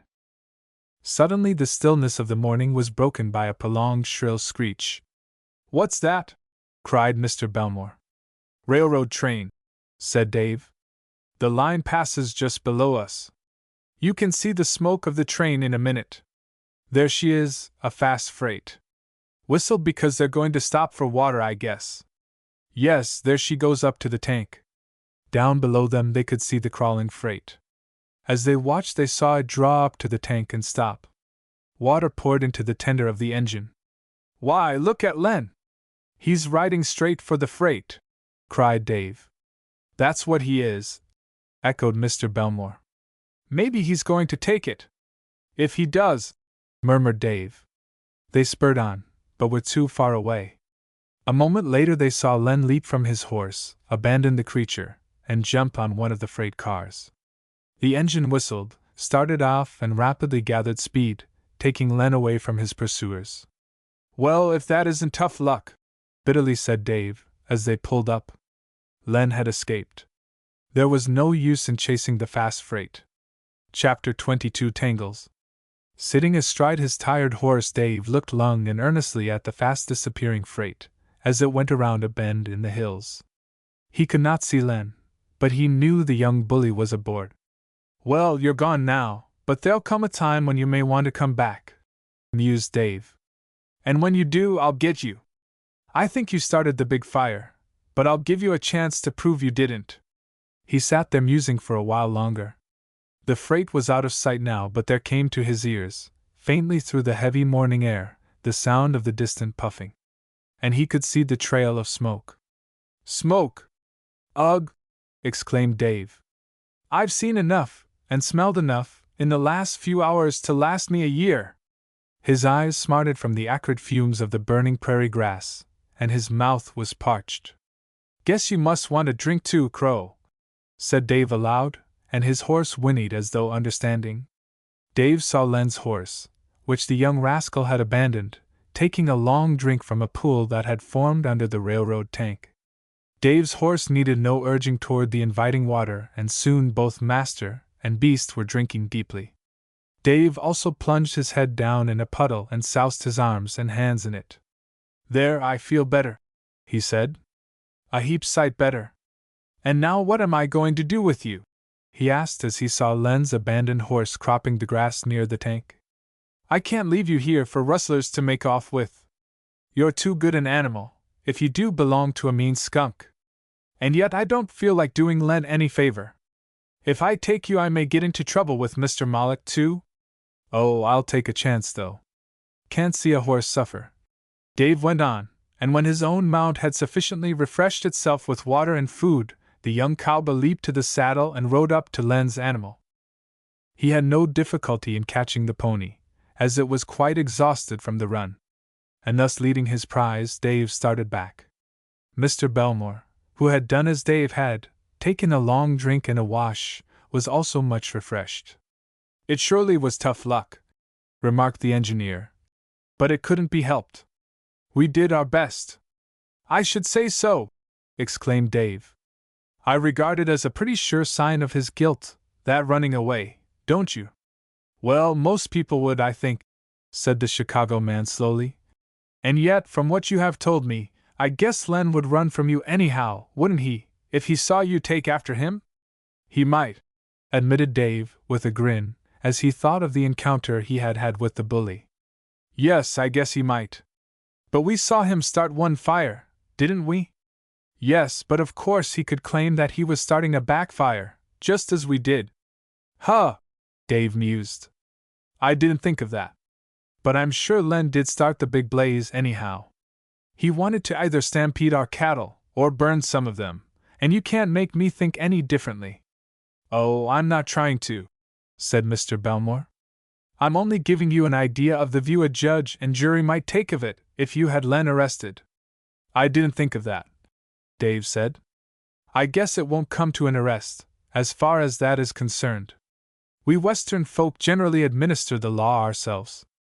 If we waited for judges and juries, we'd get left in a good many cases. But I don't believe Len will come back in a hurry. Perhaps not, but what are you going to do with his horse? I don't know.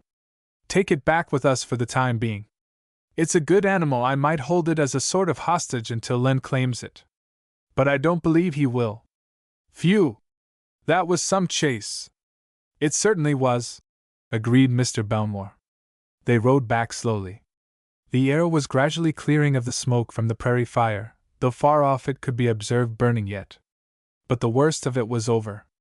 Bayou Ranch was no longer in danger. What's the next thing on the program? Asked Mr. Belmore.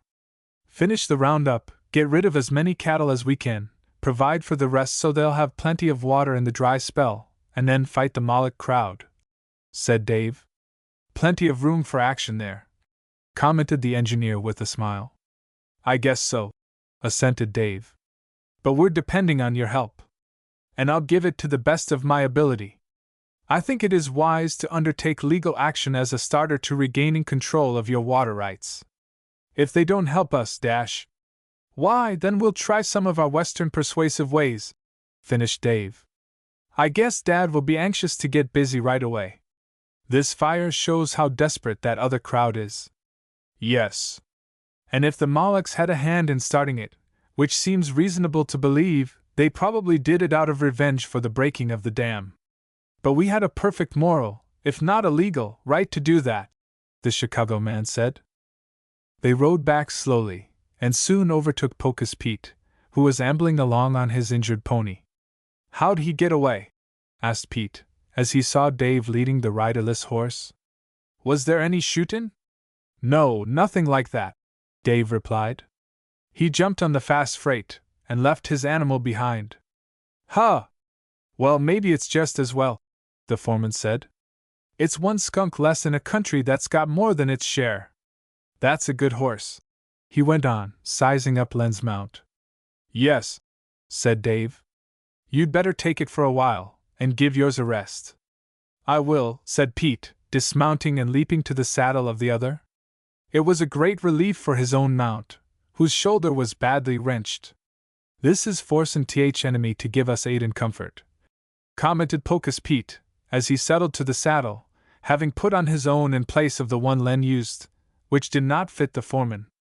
Back over the burned prairie they rode. It was hot with the heat of the sun, which rose higher and higher in the sky, and the air, though it was morning, still seemed to have in it some of the heat from the big fire. Dave and his friends found Mr. Carson and the cowboys waiting anxiously for them. The story of the chase and its failure was soon told. Well, you did your best, Dave, and I'm much obliged to you, said Mr. Carson. I agree with you that it looks as though the Moloch crowd was getting desperate, and trying to drive us out of the country either by a stampede or by fire. If you hadn't discovered that blaze in time, there's no telling what might have happened. Now I've got to plan what to do. And let me help, Dad, said Dave in a low voice. I want to do all I can for you and the Bayou. Mr. Carson did not reply at once, but he held out his hand and Dave grasped it in a firm clasp. They understood one another. A conference was held, and it was decided that the roundup should be finished as soon as possible, and the cattle intended for shipment driven to the nearest railroad point. The others would be scattered over the different grazing ranges Mr. Carson owned. And then we'll take up this water fight, said Mr. Belmore. If I had my papers here, I could begin some preliminary work now. What you folks most need is a rest, said Mr. Carson. You've been up the best part of the night, fighting fire, and on this chase. Now get some breakfast and stretch out in the shade of the chuck wagon. There's nothing to be done right away. Hop Loy, get him something to eat. Slurike let Bleckflast, exclaimed the happy-faced Celestial. Plenty hungry, Mr. Dave? He asked cheerfully. Yes, plenty hungry, Dave assented. While he, Pocus Pete, and Mr. Belmore rested after the meal, Mr. Carson and the others finished the roundup work, branding such cattle as had not already felt the iron.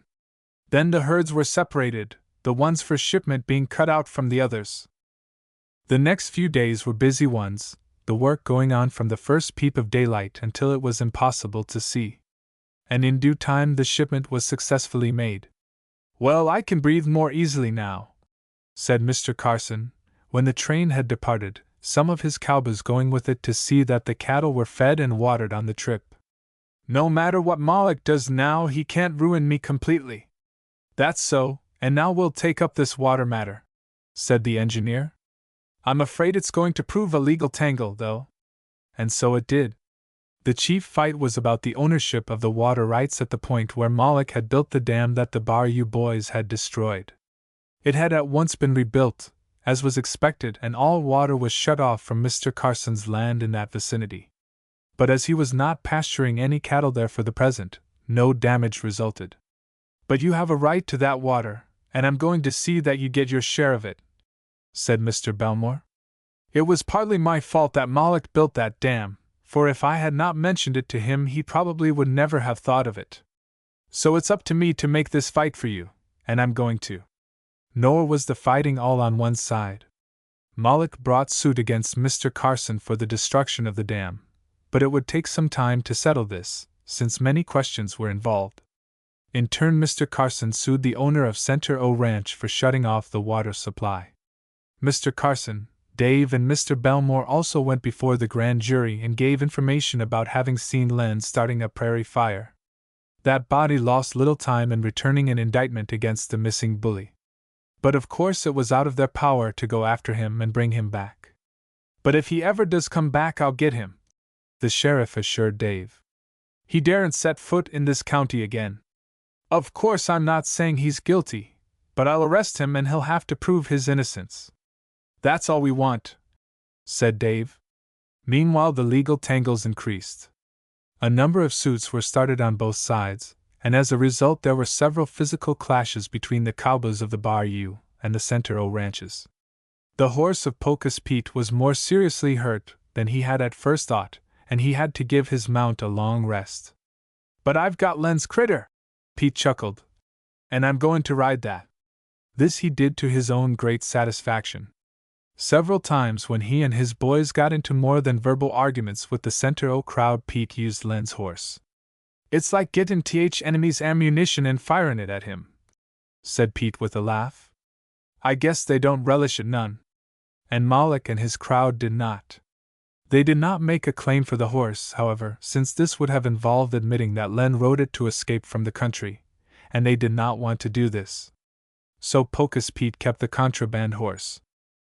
Work was easier on Bayou Ranch after the big cattle shipment, but still there was plenty to do. Mr. Belmore was busy working up his water irrigation project, in addition to helping Mr. Carson fight the Moloch crowd. After a number of suits had been started, Moloch brought an action against the engineer for breach of contract. He claims I promised to go into the water matter with him, and then backed out, said Mr. Belmore. Well, I did nothing of the sort. I might have gone in with him, if you had not warned me, though, Mr. Carson. Well, I'm glad I warned you, for he'd have you all tangled up if you had gone in with him. I guess you're right. But we'll get straightened out after a bit, I think. The Moloch outfit was the only one that fought the irrigation project. All the other ranch owners in the vicinity, recognizing the value of it to their places, entered into it. Chapter 23: The Clue. Dave, are you fit for a little ride this morning? Asked Mr. Belmore, about 2 weeks after the prairie fire. Why, sure, was the answer. What's on? I want to go over to the Stone Valley and make some calculations of the flow of water there. It isn't much of a stream, to be sure, but if we're going into this irrigation scheme, we can't neglect even a small flow of water. We might want it in dry weather. I need someone to help me make the measurements. Why, sure, I'll go. Be with you in a little while. There's a little matter I want to see Dad about, and then I'll come. Though Dave spoke thus lightly of a little matter, it was one that meant a great deal to him. For it was nothing less than an attempt he had made, or rather, started, to solve the mystery of his identity. All along, ever since Dave had been told the truth of his rescue from the Missouri flood, he had sought some means of finding out who he was. Mr. Carson had said there was no means of knowing, since he had made inquiries at the time in the vicinity of the flood, and no one had laid claim to the then small baby. Which led me to believe, Dave, the ranchman said, that your parents and all your relations were drowned. The young cowboy was silent after this, and a look of sadness came over his face. But there is a bare chance that some, even distant relatives, might have been saved, he said. And on that supposition, if I had some little clue on which to start, it might put me on the right track. How was I dressed when you found me? Wasn't there any distinguishing mark? Huh! Well, now I come to think of it, perhaps there might have been. Mr. Carson had said. This conversation had taken place some time previously. What was it? Asked Dave eagerly. Was there a note pinned to my dress? I suppose I must have worn dresses, if I was so little at the time? Yes, you wore dresses, the ranchman said, with a far-off look in his eyes. He was struggling to recall the dim and distant past. Yes, you had on a dress. I think it must have been white at the start, but the muddy water had stained it a dark brown. But there was no note or anything like that pinned to it. I looked for that. But you did have on something that perhaps might prove a clue. What was it? Asked Dave eagerly. It was a sort of life preserver, said the cattleman. At least I took it to be that. A life preserver, echoed Dave. Well, maybe I'm wrong about it, for I never had much to do with water or the sea, admitted Mr. Carson, but it was some sort of a cork jacket. It was made from a lot of bottle corks, all strung together, and wound around in a sort of belt. They don't make life preservers that way, said Dave, who had been on a trip east and had seen the life-saving apparatus on a steamer. A life preserver is made from broad sheets of cork, sometimes granulated, and pressed together. I never heard of one being made of corks from bottles strung together. Well, that's what you had on, said the ranchman. Maybe it was a homemade one. Come to think of it, that's probably what it was. I reckon it saved your life, too, for though you were on a pretty big piece of wreckage, you looked as though the waves had washed up over you a number of times. Yes, that homemade cork life preserver undoubtedly saved you. What became of it?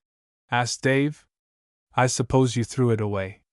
You must have had your hands full, looking after a small baby. Why, no, I didn't throw it away, said Mr. Carson slowly. I sort of had an idea it might prove a relic, so I kept it. Where is it now? Asked Dave eagerly. Well, I didn't take it all over with me. Went on the owner of the Bayou Ranch. I left it in Denver with a lot of other things of mine. It's there yet, I reckon, in storage. Could you get it? Exclaimed the youth, his eyes shining with eagerness. Yes, I reckon so. But what good would it do, Dave?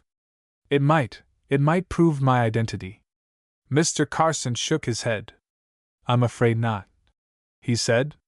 There wasn't anything to it but a lot of corks strung together. They were wound around you like a belt. But could you send for it? I should like to see it. And it might, after all, be a clue. Well, I'll get it, of course. I suppose you aren't satisfied to be just what you are. You know I'll look after you all your life. You know that, don't you, Dave? Asked the ranchman softly. Yes, Dad, I know that. And the youth's voice faltered. But I just want to know who I am. I don't intend to leave you. I guess you know that. I haven't any other place to go. But I would like to know who I am. Maybe, And Dave's voice was husky. I might have a sister somewhere in this world. Oh, what I'd give if I had! And unshed tears shone in his eyes. Well, Dave, I never thought of it in just that way, said the ranchman. Yes, what you say may be true. I'll send for this life belt of bottle corks, and let you look at it. Mind, I don't believe it will be of any use as a clue, but I'll send for it. And so the matter had ended for the time being. There had been so much to do, what with the fire and the trouble over the water rights, that there had been a delay in sending for the old relic of the flood. But finally Mr. Carson had written for it, together with some of his other goods in storage in Denver, and they had arrived that day. He had promised Dave to unpack them, and show him the belt, and it was this matter that the young cowboy wished to see about before going over to the Stone Valley with Mr. Belmore. Well, Dave, there it is, said Mr. Carson, as he opened a trunk and took out several articles. Here's the little dress and the other things you wore when I hauled you from the water. He held up a white garment, clean, but yellow with age, and smelling faintly of some perfume. It doesn't look as though it had been through a flood, said Dave. No, I had it washed and ironed, and then a lady I knew packed it away in rose leaves for me. She said that's how she kept the baby clothes of her own little ones. Those are the shoes you wore, the ranchman went on, as something fell to the floor, when Dave unrolled the dress. The shoes, too, had once been white, but were soiled now, not having responded to the cleansing process as had the dress. They were stuffed out with wads of paper. It would be some job to get in them now, Dave remarked with a smile as he glanced down at his booted and spurred feet. Some job? Yes, assented Mr. Carson. And here's your petticoat, Dave. I reckon that's what you call it. And he held up some other garments. I saved them all, he said, thinking they might be a clue, but they never turned out so. But where is the cork belt? Dave asked. He was impatient to see that. He realized that baby dresses must be more or less alike, with seldom a distinguishing mark. But the cork belt impressed him with the possibility of being different. Here it is, said Mr. Carson. From amid the contents of the trunk he pulled out a queer object. Dave held it up to get a better view of it. As Mr. Carson had said, it was a belt, composed of a number of corks strung together on a strong cord, there being many rows of them, one above the other. The corks were of all sizes, the cord passing through them on the short axis. There were 2 holes for the arms, and a sort of tape by which the belt could be tied around one. It was small, clearly made for a child, though for a larger one than Dave could have been at the time he was picked up in the flood. I must have rattled around in that, he said, with a questioning look. Yes, it was lapped around you a couple of times, said the ranchman. But just as I said, Dave, it isn't much of a clue. They are just common corks. This was so. There were no marks on the corks, as far as Dave could see, by which any identification could be made. He looked closely at the odd life preserver. I say, Dave, are you coming? Called Mr. Belmore from without. Right away, was the answer. Dave sadly laid down the cork jacket and went out. Chapter 24 Brothers. Profound indeed was the impression made on Dave by the sight of the childish things in the trunk Mr. Carson had received from Denver. Sadness, too, was mingled with his feelings. Somehow he felt as though the last hope had gone from him, for he did not see how he could find any clue to his identity in the corks, strung into such a queer jacket. Dave tried to look cheerful as he came out to join Mr. Belmore for the ride across the prairies to the place where they were going to measure the flow of water. He did not want his companion to suspect anything. Feel like taking it on the gallop? Asked the engineer. Yes, I guess Crow can stand it if your animal can, Dave said. Oh, I'll bank on Curd. Together they were off at a fast pace that fairly ate up the distance, and soon they were halfway to the place where a small stream had given Mr. Belmore hopes that he could add it to his water conservation scheme.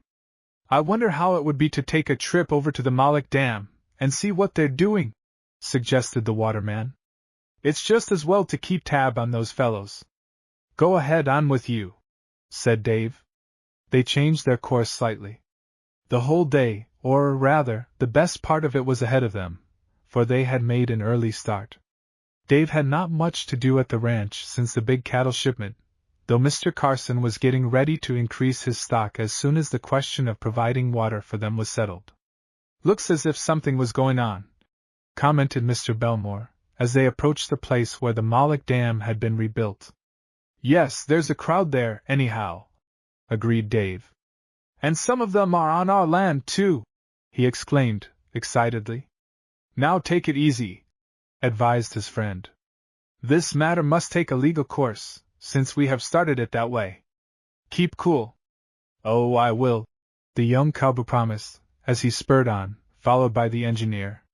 They found Moloch and several of his men making a sort of supplementary dam, the water having backed up more than they had calculated on, so that some of it was now flowing in the old bed of the stream over Mr. Carson's property. It was to prevent this that another dam was being made.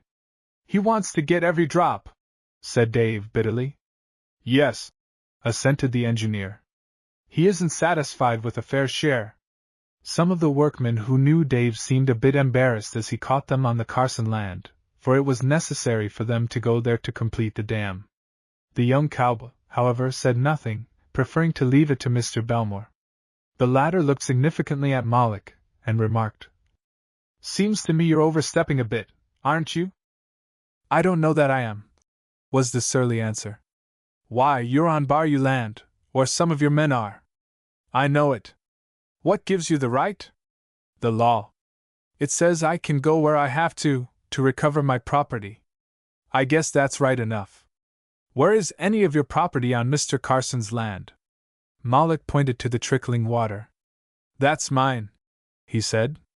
"It's escaping from my pond over the dam. I'm making the dam bigger, and if I have to go on Bayou land to do it, to save my property, the law gives me a right. I know what I'm talking about, for I've looked it up." As this was a point on which the engineer was not certain of the rights of Mr. Carson, he thought it better to say nothing. He observed, however, that there was more water than even he had calculated on, and that though the dam were raised it would overflow again, thus necessitating further trespassing on the Bayou property. "And if the flow keeps on increasing," the engineer reasoned, "it will give us a water supply in spite of all Moloch can do. Guess I'll let matters take their course for a while." He said as much to Dave in a low voice, and the two rode away. They had seen all they needed to. "Dad can pasture here again soon," said the young cowboy. "Yes," assented the engineer. "I guess we don't need to worry much. There'll be more water than Moloch can impound unless he raises a big concrete dam, and before he can do that we'll have legally established our own rights, I think." They resumed their way to the valley to measure the water there, and for some time were kept busy, Dave helping his friend make the calculations. "Well, there isn't as much as I thought there'd be," was the comment of the engineer. "But every little helps. We'll make a different section of this a year from now. If it wasn't for Moloch standing out against the irrigation scheme, we'd have the whole of Rolling River Valley in it." "Is there any way of forcing him?" asked Dave. "There may be, after he sees what he's missing." Together they rode home in the early evening. Now that the work of the day was over, Dave's mind went back to the scene of the morning, when he had handled his baby garments and the cork jacket. His manner must have been strange and distracted, for Mr. Belmore said, "What's the matter, Dave? You act as though you had lost your last friend." "Well, I have, in a way," was the unexpected answer. "You have? What do you mean?" "Seems to me, if I were you, with the kind of a father you have, and a dandy ranch like this, I'd be the happiest fellow on." "I haven't any father!" burst out Dave. "And that's the trouble. Oh, it's just as Len Moloch said, I'm a nameless nobody," and his voice choked and broke. Mr. Belmore rode his horse over beside Crow. He put his arm around the lad, who hung his head. "Look here, old man," said the engineer. "I don't want to intrude, but if it will do you any good, tell me all about it." "I will!" exclaimed Dave, taking a sudden resolve. "I wasn't going to tell you," he went on after a pause, "for though some of the fellows at the ranch know it, and though some over at Center O do, also, still I wasn't going to tell you. I was so happy before I knew it." Then, slowly and haltingly, He told how Len Moloch had fired the taunt at him and how, upon making inquiries of Mr. Carson, the latter had confirmed the rumor, saying that Dave was not his son, though he loved him as such. "And where did you say he found you?" asked the engineer. There was a curious light in his eyes, and an eager expectancy in his manner. "It was during a flood somewhere in Missouri. I've forgotten the exact name of the place. He can tell you. He picked me up on some wreckage, and looked after me. That was a long while ago, or at least it seems so," Dave remarked with a smile. "It couldn't have been so very long ago. You're not more than 20, are you, Dave?" 19, I think." "Of course I don't know my exact age." "No, I suppose not. Then I'm not so much older than you. I'm 27. But yours is a strange story. Dave, we are brothers in misfortune." "Brothers in misfortune? What do you mean?" cried the young cowboy. "I mean that I haven't any near relatives either. And while I do know who I am, and who my parents were, still that isn't much satisfaction. I have lost them." "Lost them?" Dave echoed. "Yes, and in a flood, such as nearly claimed your life. I must find out just what town you came from. It may be that our folks lived in the same place. It would be a strange coincidence, but it might be that it is so. I lost all my folks, including a baby brother in a western flood. I don't know many of the particulars, for I was with relatives in Ohio at the time, so I escaped. I am anxious to hear Mr. Carson's story. It interests me mightily. To think that we have gone through much the same sort of suffering. But I should have thought so small a baby as you must have been at the time would have been drowned." "I would have been if it hadn't been for one thing," returned our hero, with an odd little smile. "One thing? What was that?" "I doubt if you can guess. Maybe you were bound fast to the wreckage, or it didn't float into deep water. I don't know about being bound fast, but I do know the wreckage floated around, or rather downstream. But that wasn't what I referred to." "What was it? Can't you guess?" "I don't think so. I had on a cork life preserver," said Dave. "I was looking at it this morning when you called to me." "A cork life preserver?" excitedly repeated Mr. Belmore. Was it any particular kind, Dave?" "Why, yes, it was. But why do you look at me so strangely?" "Never mind that now. Tell me about that life preserver. How was it made?" "From bottle corks strung together, and made into a belt. I had it around me when Mr. Carson, picked me up. I thought the preserver might be a clue, but it isn't for." "A clue? Of course it is!" fairly shouted the engineer. "Hurrah, David is a clue! Put her there, old man! Shake! I said a while ago that we were brothers in misfortune. We're more than that. We're real brothers, Dave Carson. No, not Dave Carson any longer. Dave Belmore. We're brothers, I tell you. Brothers." Chapter 25: The New Ranch. For a moment the two remained with clasped hands, looking deep into the eyes one of the other. Then Dave, with a deep breath, murmured, "Brothers? Is it possible?" "Not only possible, but probable," cried Mr. Belmore. "We are brothers, I tell you, Dave. Your mention of that cork life preserver almost proves it to me." "Why so?" "Because, before I went away to the East to visit, I made one just like that with which to learn to swim. I did learn, too, with it. Of course, I'd have to see this one to be dead sure, but it isn't likely that there would be two cork life preservers made in that way. I'm sure it was mine you had on when you were rescued. Come on, we'll gallop to the ranch and find out." They set off at top speed, Dave's heart beating madly with hope. "Oh, if it should prove true, after all," he murmured over and over again, "that I really have some folks at last." As they rode, Mr. Belmore briefly told how, as a boy of about 10, he wanted to swim in the stream that ran near his home. "This was in Missouri, too," he said, "so that adds to the assurance I have that we are brothers, since it was in Missouri that you were found by Mr. Carson. I made that life preserver out of a design from my own head. I know I had to beg and borrow corks from all the neighbors before I had enough. But with that on I simply could not sink, and so I learned to swim. I wanted to take it east with me, but my folks persuaded me to leave it at home.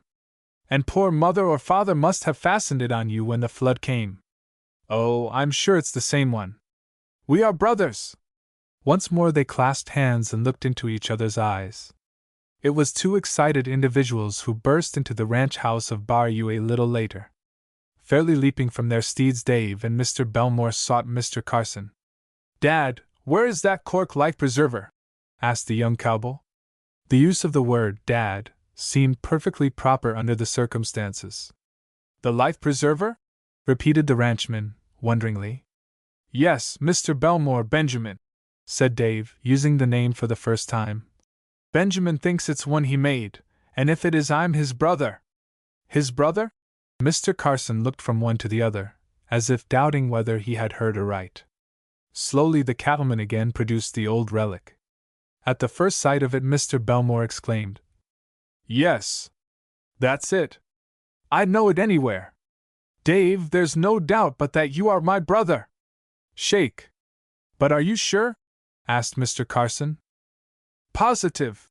exclaimed the young engineer. "See, I can point out a dozen little points about this belt that makes me certain it is mine." And he did. He even recalled where he got certain oddly shaped corks from the neighbors. Then he related his story, how he had lived as a boy in the town where, later, the flood came and swept away the Belmore home, taking Dave with it. The future engineer was away at the time of the disaster, and he knew nothing of the particulars of the rush of the waters, save what relatives told him afterward. "But they said my whole family was drowned, including my little brother," he went on. "His name wasn't Dave, by the way, but Charles." "I named him Dave," said Mr. Carson. "And I'm going to keep it," Dave said. "It's just as well," decided Mr. Belmore. "But, as I said, all I know is what I was told. I was only about 10 years old at the time, and you must have been about 2, Dave. How it happened we can only guess, but mother or father must have put my odd cork life preserver on you when they saw the waters rising, and it probably saved your life when the house was carried away. What a strange coincidence!" "Isn't it?" agreed Mr. Carson. He could add little to the story, for all he knew was the finding of the baby. His inquiries had come to naught, so it was assumed that all the rest of the Belmore family had perished in the high waters. "And what did you do when you heard you had no folks left?" asked Dave of his brother. "Well, I was too young at the time to realize all that it meant. My eastern relatives came to Missouri with me in the hope of finding some of our folks, but we never did. Then they took charge of me until I grew up and entered upon my profession. And all these years I've been thinking I had not a near living relative, when, all the while, I had a brother." And he looked fondly at Dave. "And to think I believed myself a nameless nobody," Dave returned. "Well, you're Dave Belmore, from now on." "Dave Carson Belmore," corrected the other softly. "Oh, I see," Mr. Belmore exclaimed. "Of course." And so it was arranged. The story created no end of wonder at Bar U Ranch, and Dave and his brother were congratulated on all sides. The eastern relatives were communicated with, and one sent a letter mentioning a certain birthmark on Dave's arm, which would be there if he was really the Belmore baby. The mark was found, and thus the matter was fully proved. "Well, now that you've found your brother, I suppose you'll shake Bar U Ranch, and me," said Mr. Carson some time later.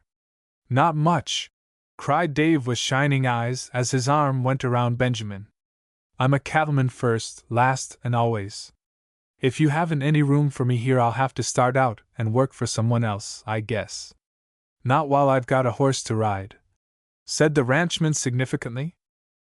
A few days later, the matter of trying the various lawsuits came up. It was a tedious proceeding, with which I will not burden you, but to be brief, I will say that Mr. Carson won nearly everything. It was settled beyond dispute that the Moloch Ranch had no right to build the dam and shut off the water from the fine pasture. So that was saved to Mr. Carson. And not only that, but certain other water rights that Mr. Moloch had claimed were taken from him and restored to Bar U. "That means I can go into the cattle-raising business on a larger scale than ever," declared the ranchman. Mr. Moloch was allowed to retain enough of the water for his own stock, so that his ranch was as valuable as ever. He recognized when he was defeated, and when the court business was over he approached Mr. Belmore, rather shamefacedly, it is true, and requested that he be allowed to come into the general water and irrigation scheme. "No, sir!" exclaimed the engineer. "You had your chance and would not take it. It's too late now. All our plans are made and your ranch isn't included. Then if you won't take me in, I'll sue you and make you." "Go ahead," was the cool response. "You had your chance and turned it down. We aren't depriving you of any water. You'll have all you need, but you won't have any over, as the rest of the ranchmen will. Go ahead and sue." Moloch did, but he was defeated, and then, as his son Len dared not return to the vicinity on account of the fire indictment, there came an unexpected turn to affairs. "I hear Moloch wants to sell out," said Pocus Pete, coming to the Bayou Ranch house a few days after the defeat of the bully's father. "And he'll sell out cheap, too." "Will he?" asked Mr. Belmore. "Then I know someone who will buy." "Who?" "I will. Dave, I've been thinking for a long time of going into the cattle business. I think it will pay better than water engineering. I've been hoping for a chance to get a good ranch, and now that Moloch's is on the market, I'm going to take it." "Good!" cried Mr. Carson. "I'll have decent neighbors all around me then. And if you want any money, Mr. Belmore, you and Dave." "Thanks, but I'm pretty well off. I've saved a bit. I think I'll invest it in Center O, but I'm going to change the name, with your permission." "What are you going to call it?" asked Dave. "Bayou 2. How does that strike you?" "Fine!" Dave exclaimed. "Couldn't be better," declared Mr. Carson. "We'll combine the two ranches into a new one, and with the water supply we'll have there won't be a place in this country that can hold a candle to us." "Shake! Do you really mean it?" cried our hero, his eyes shining with delight. "Sure I mean it," answered the man who had been a father to him, with much feeling. "It's a fine thing to propose," put in our hero's newly found brother. "A fine thing indeed." "I've got to do it, to keep Dave by me," answered Mr. Carson. "I'll stay, don't worry," answered the boy, with a happy grin. And so it was arranged. The Belmore brothers, as they were now called, Dave and Benjamin, purchased the Moloch Ranch, and it was added to the Carson holdings under a general partnership agreement. More cattle were purchased, and today the Bayou 2 is one of the finest ranches in the West. The water irrigation scheme, planned by Mr. Belmore, was a complete success, though when he took up ranching with Dave, another irrigation engineer succeeded to the managership. The Molochs, father and son, disappeared, but most of the Cowboys, with the exception of Whitey Wasson, were hired by Dave and his brother. "Though if it hadn't been for Len and Whitey I might never have found you, Ben," said Dave, with shining eyes.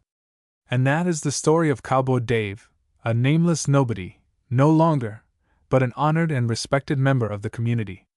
And Mr. Carson, who had no near kith or kin, has promised to make the Belmore brothers his heirs. The end.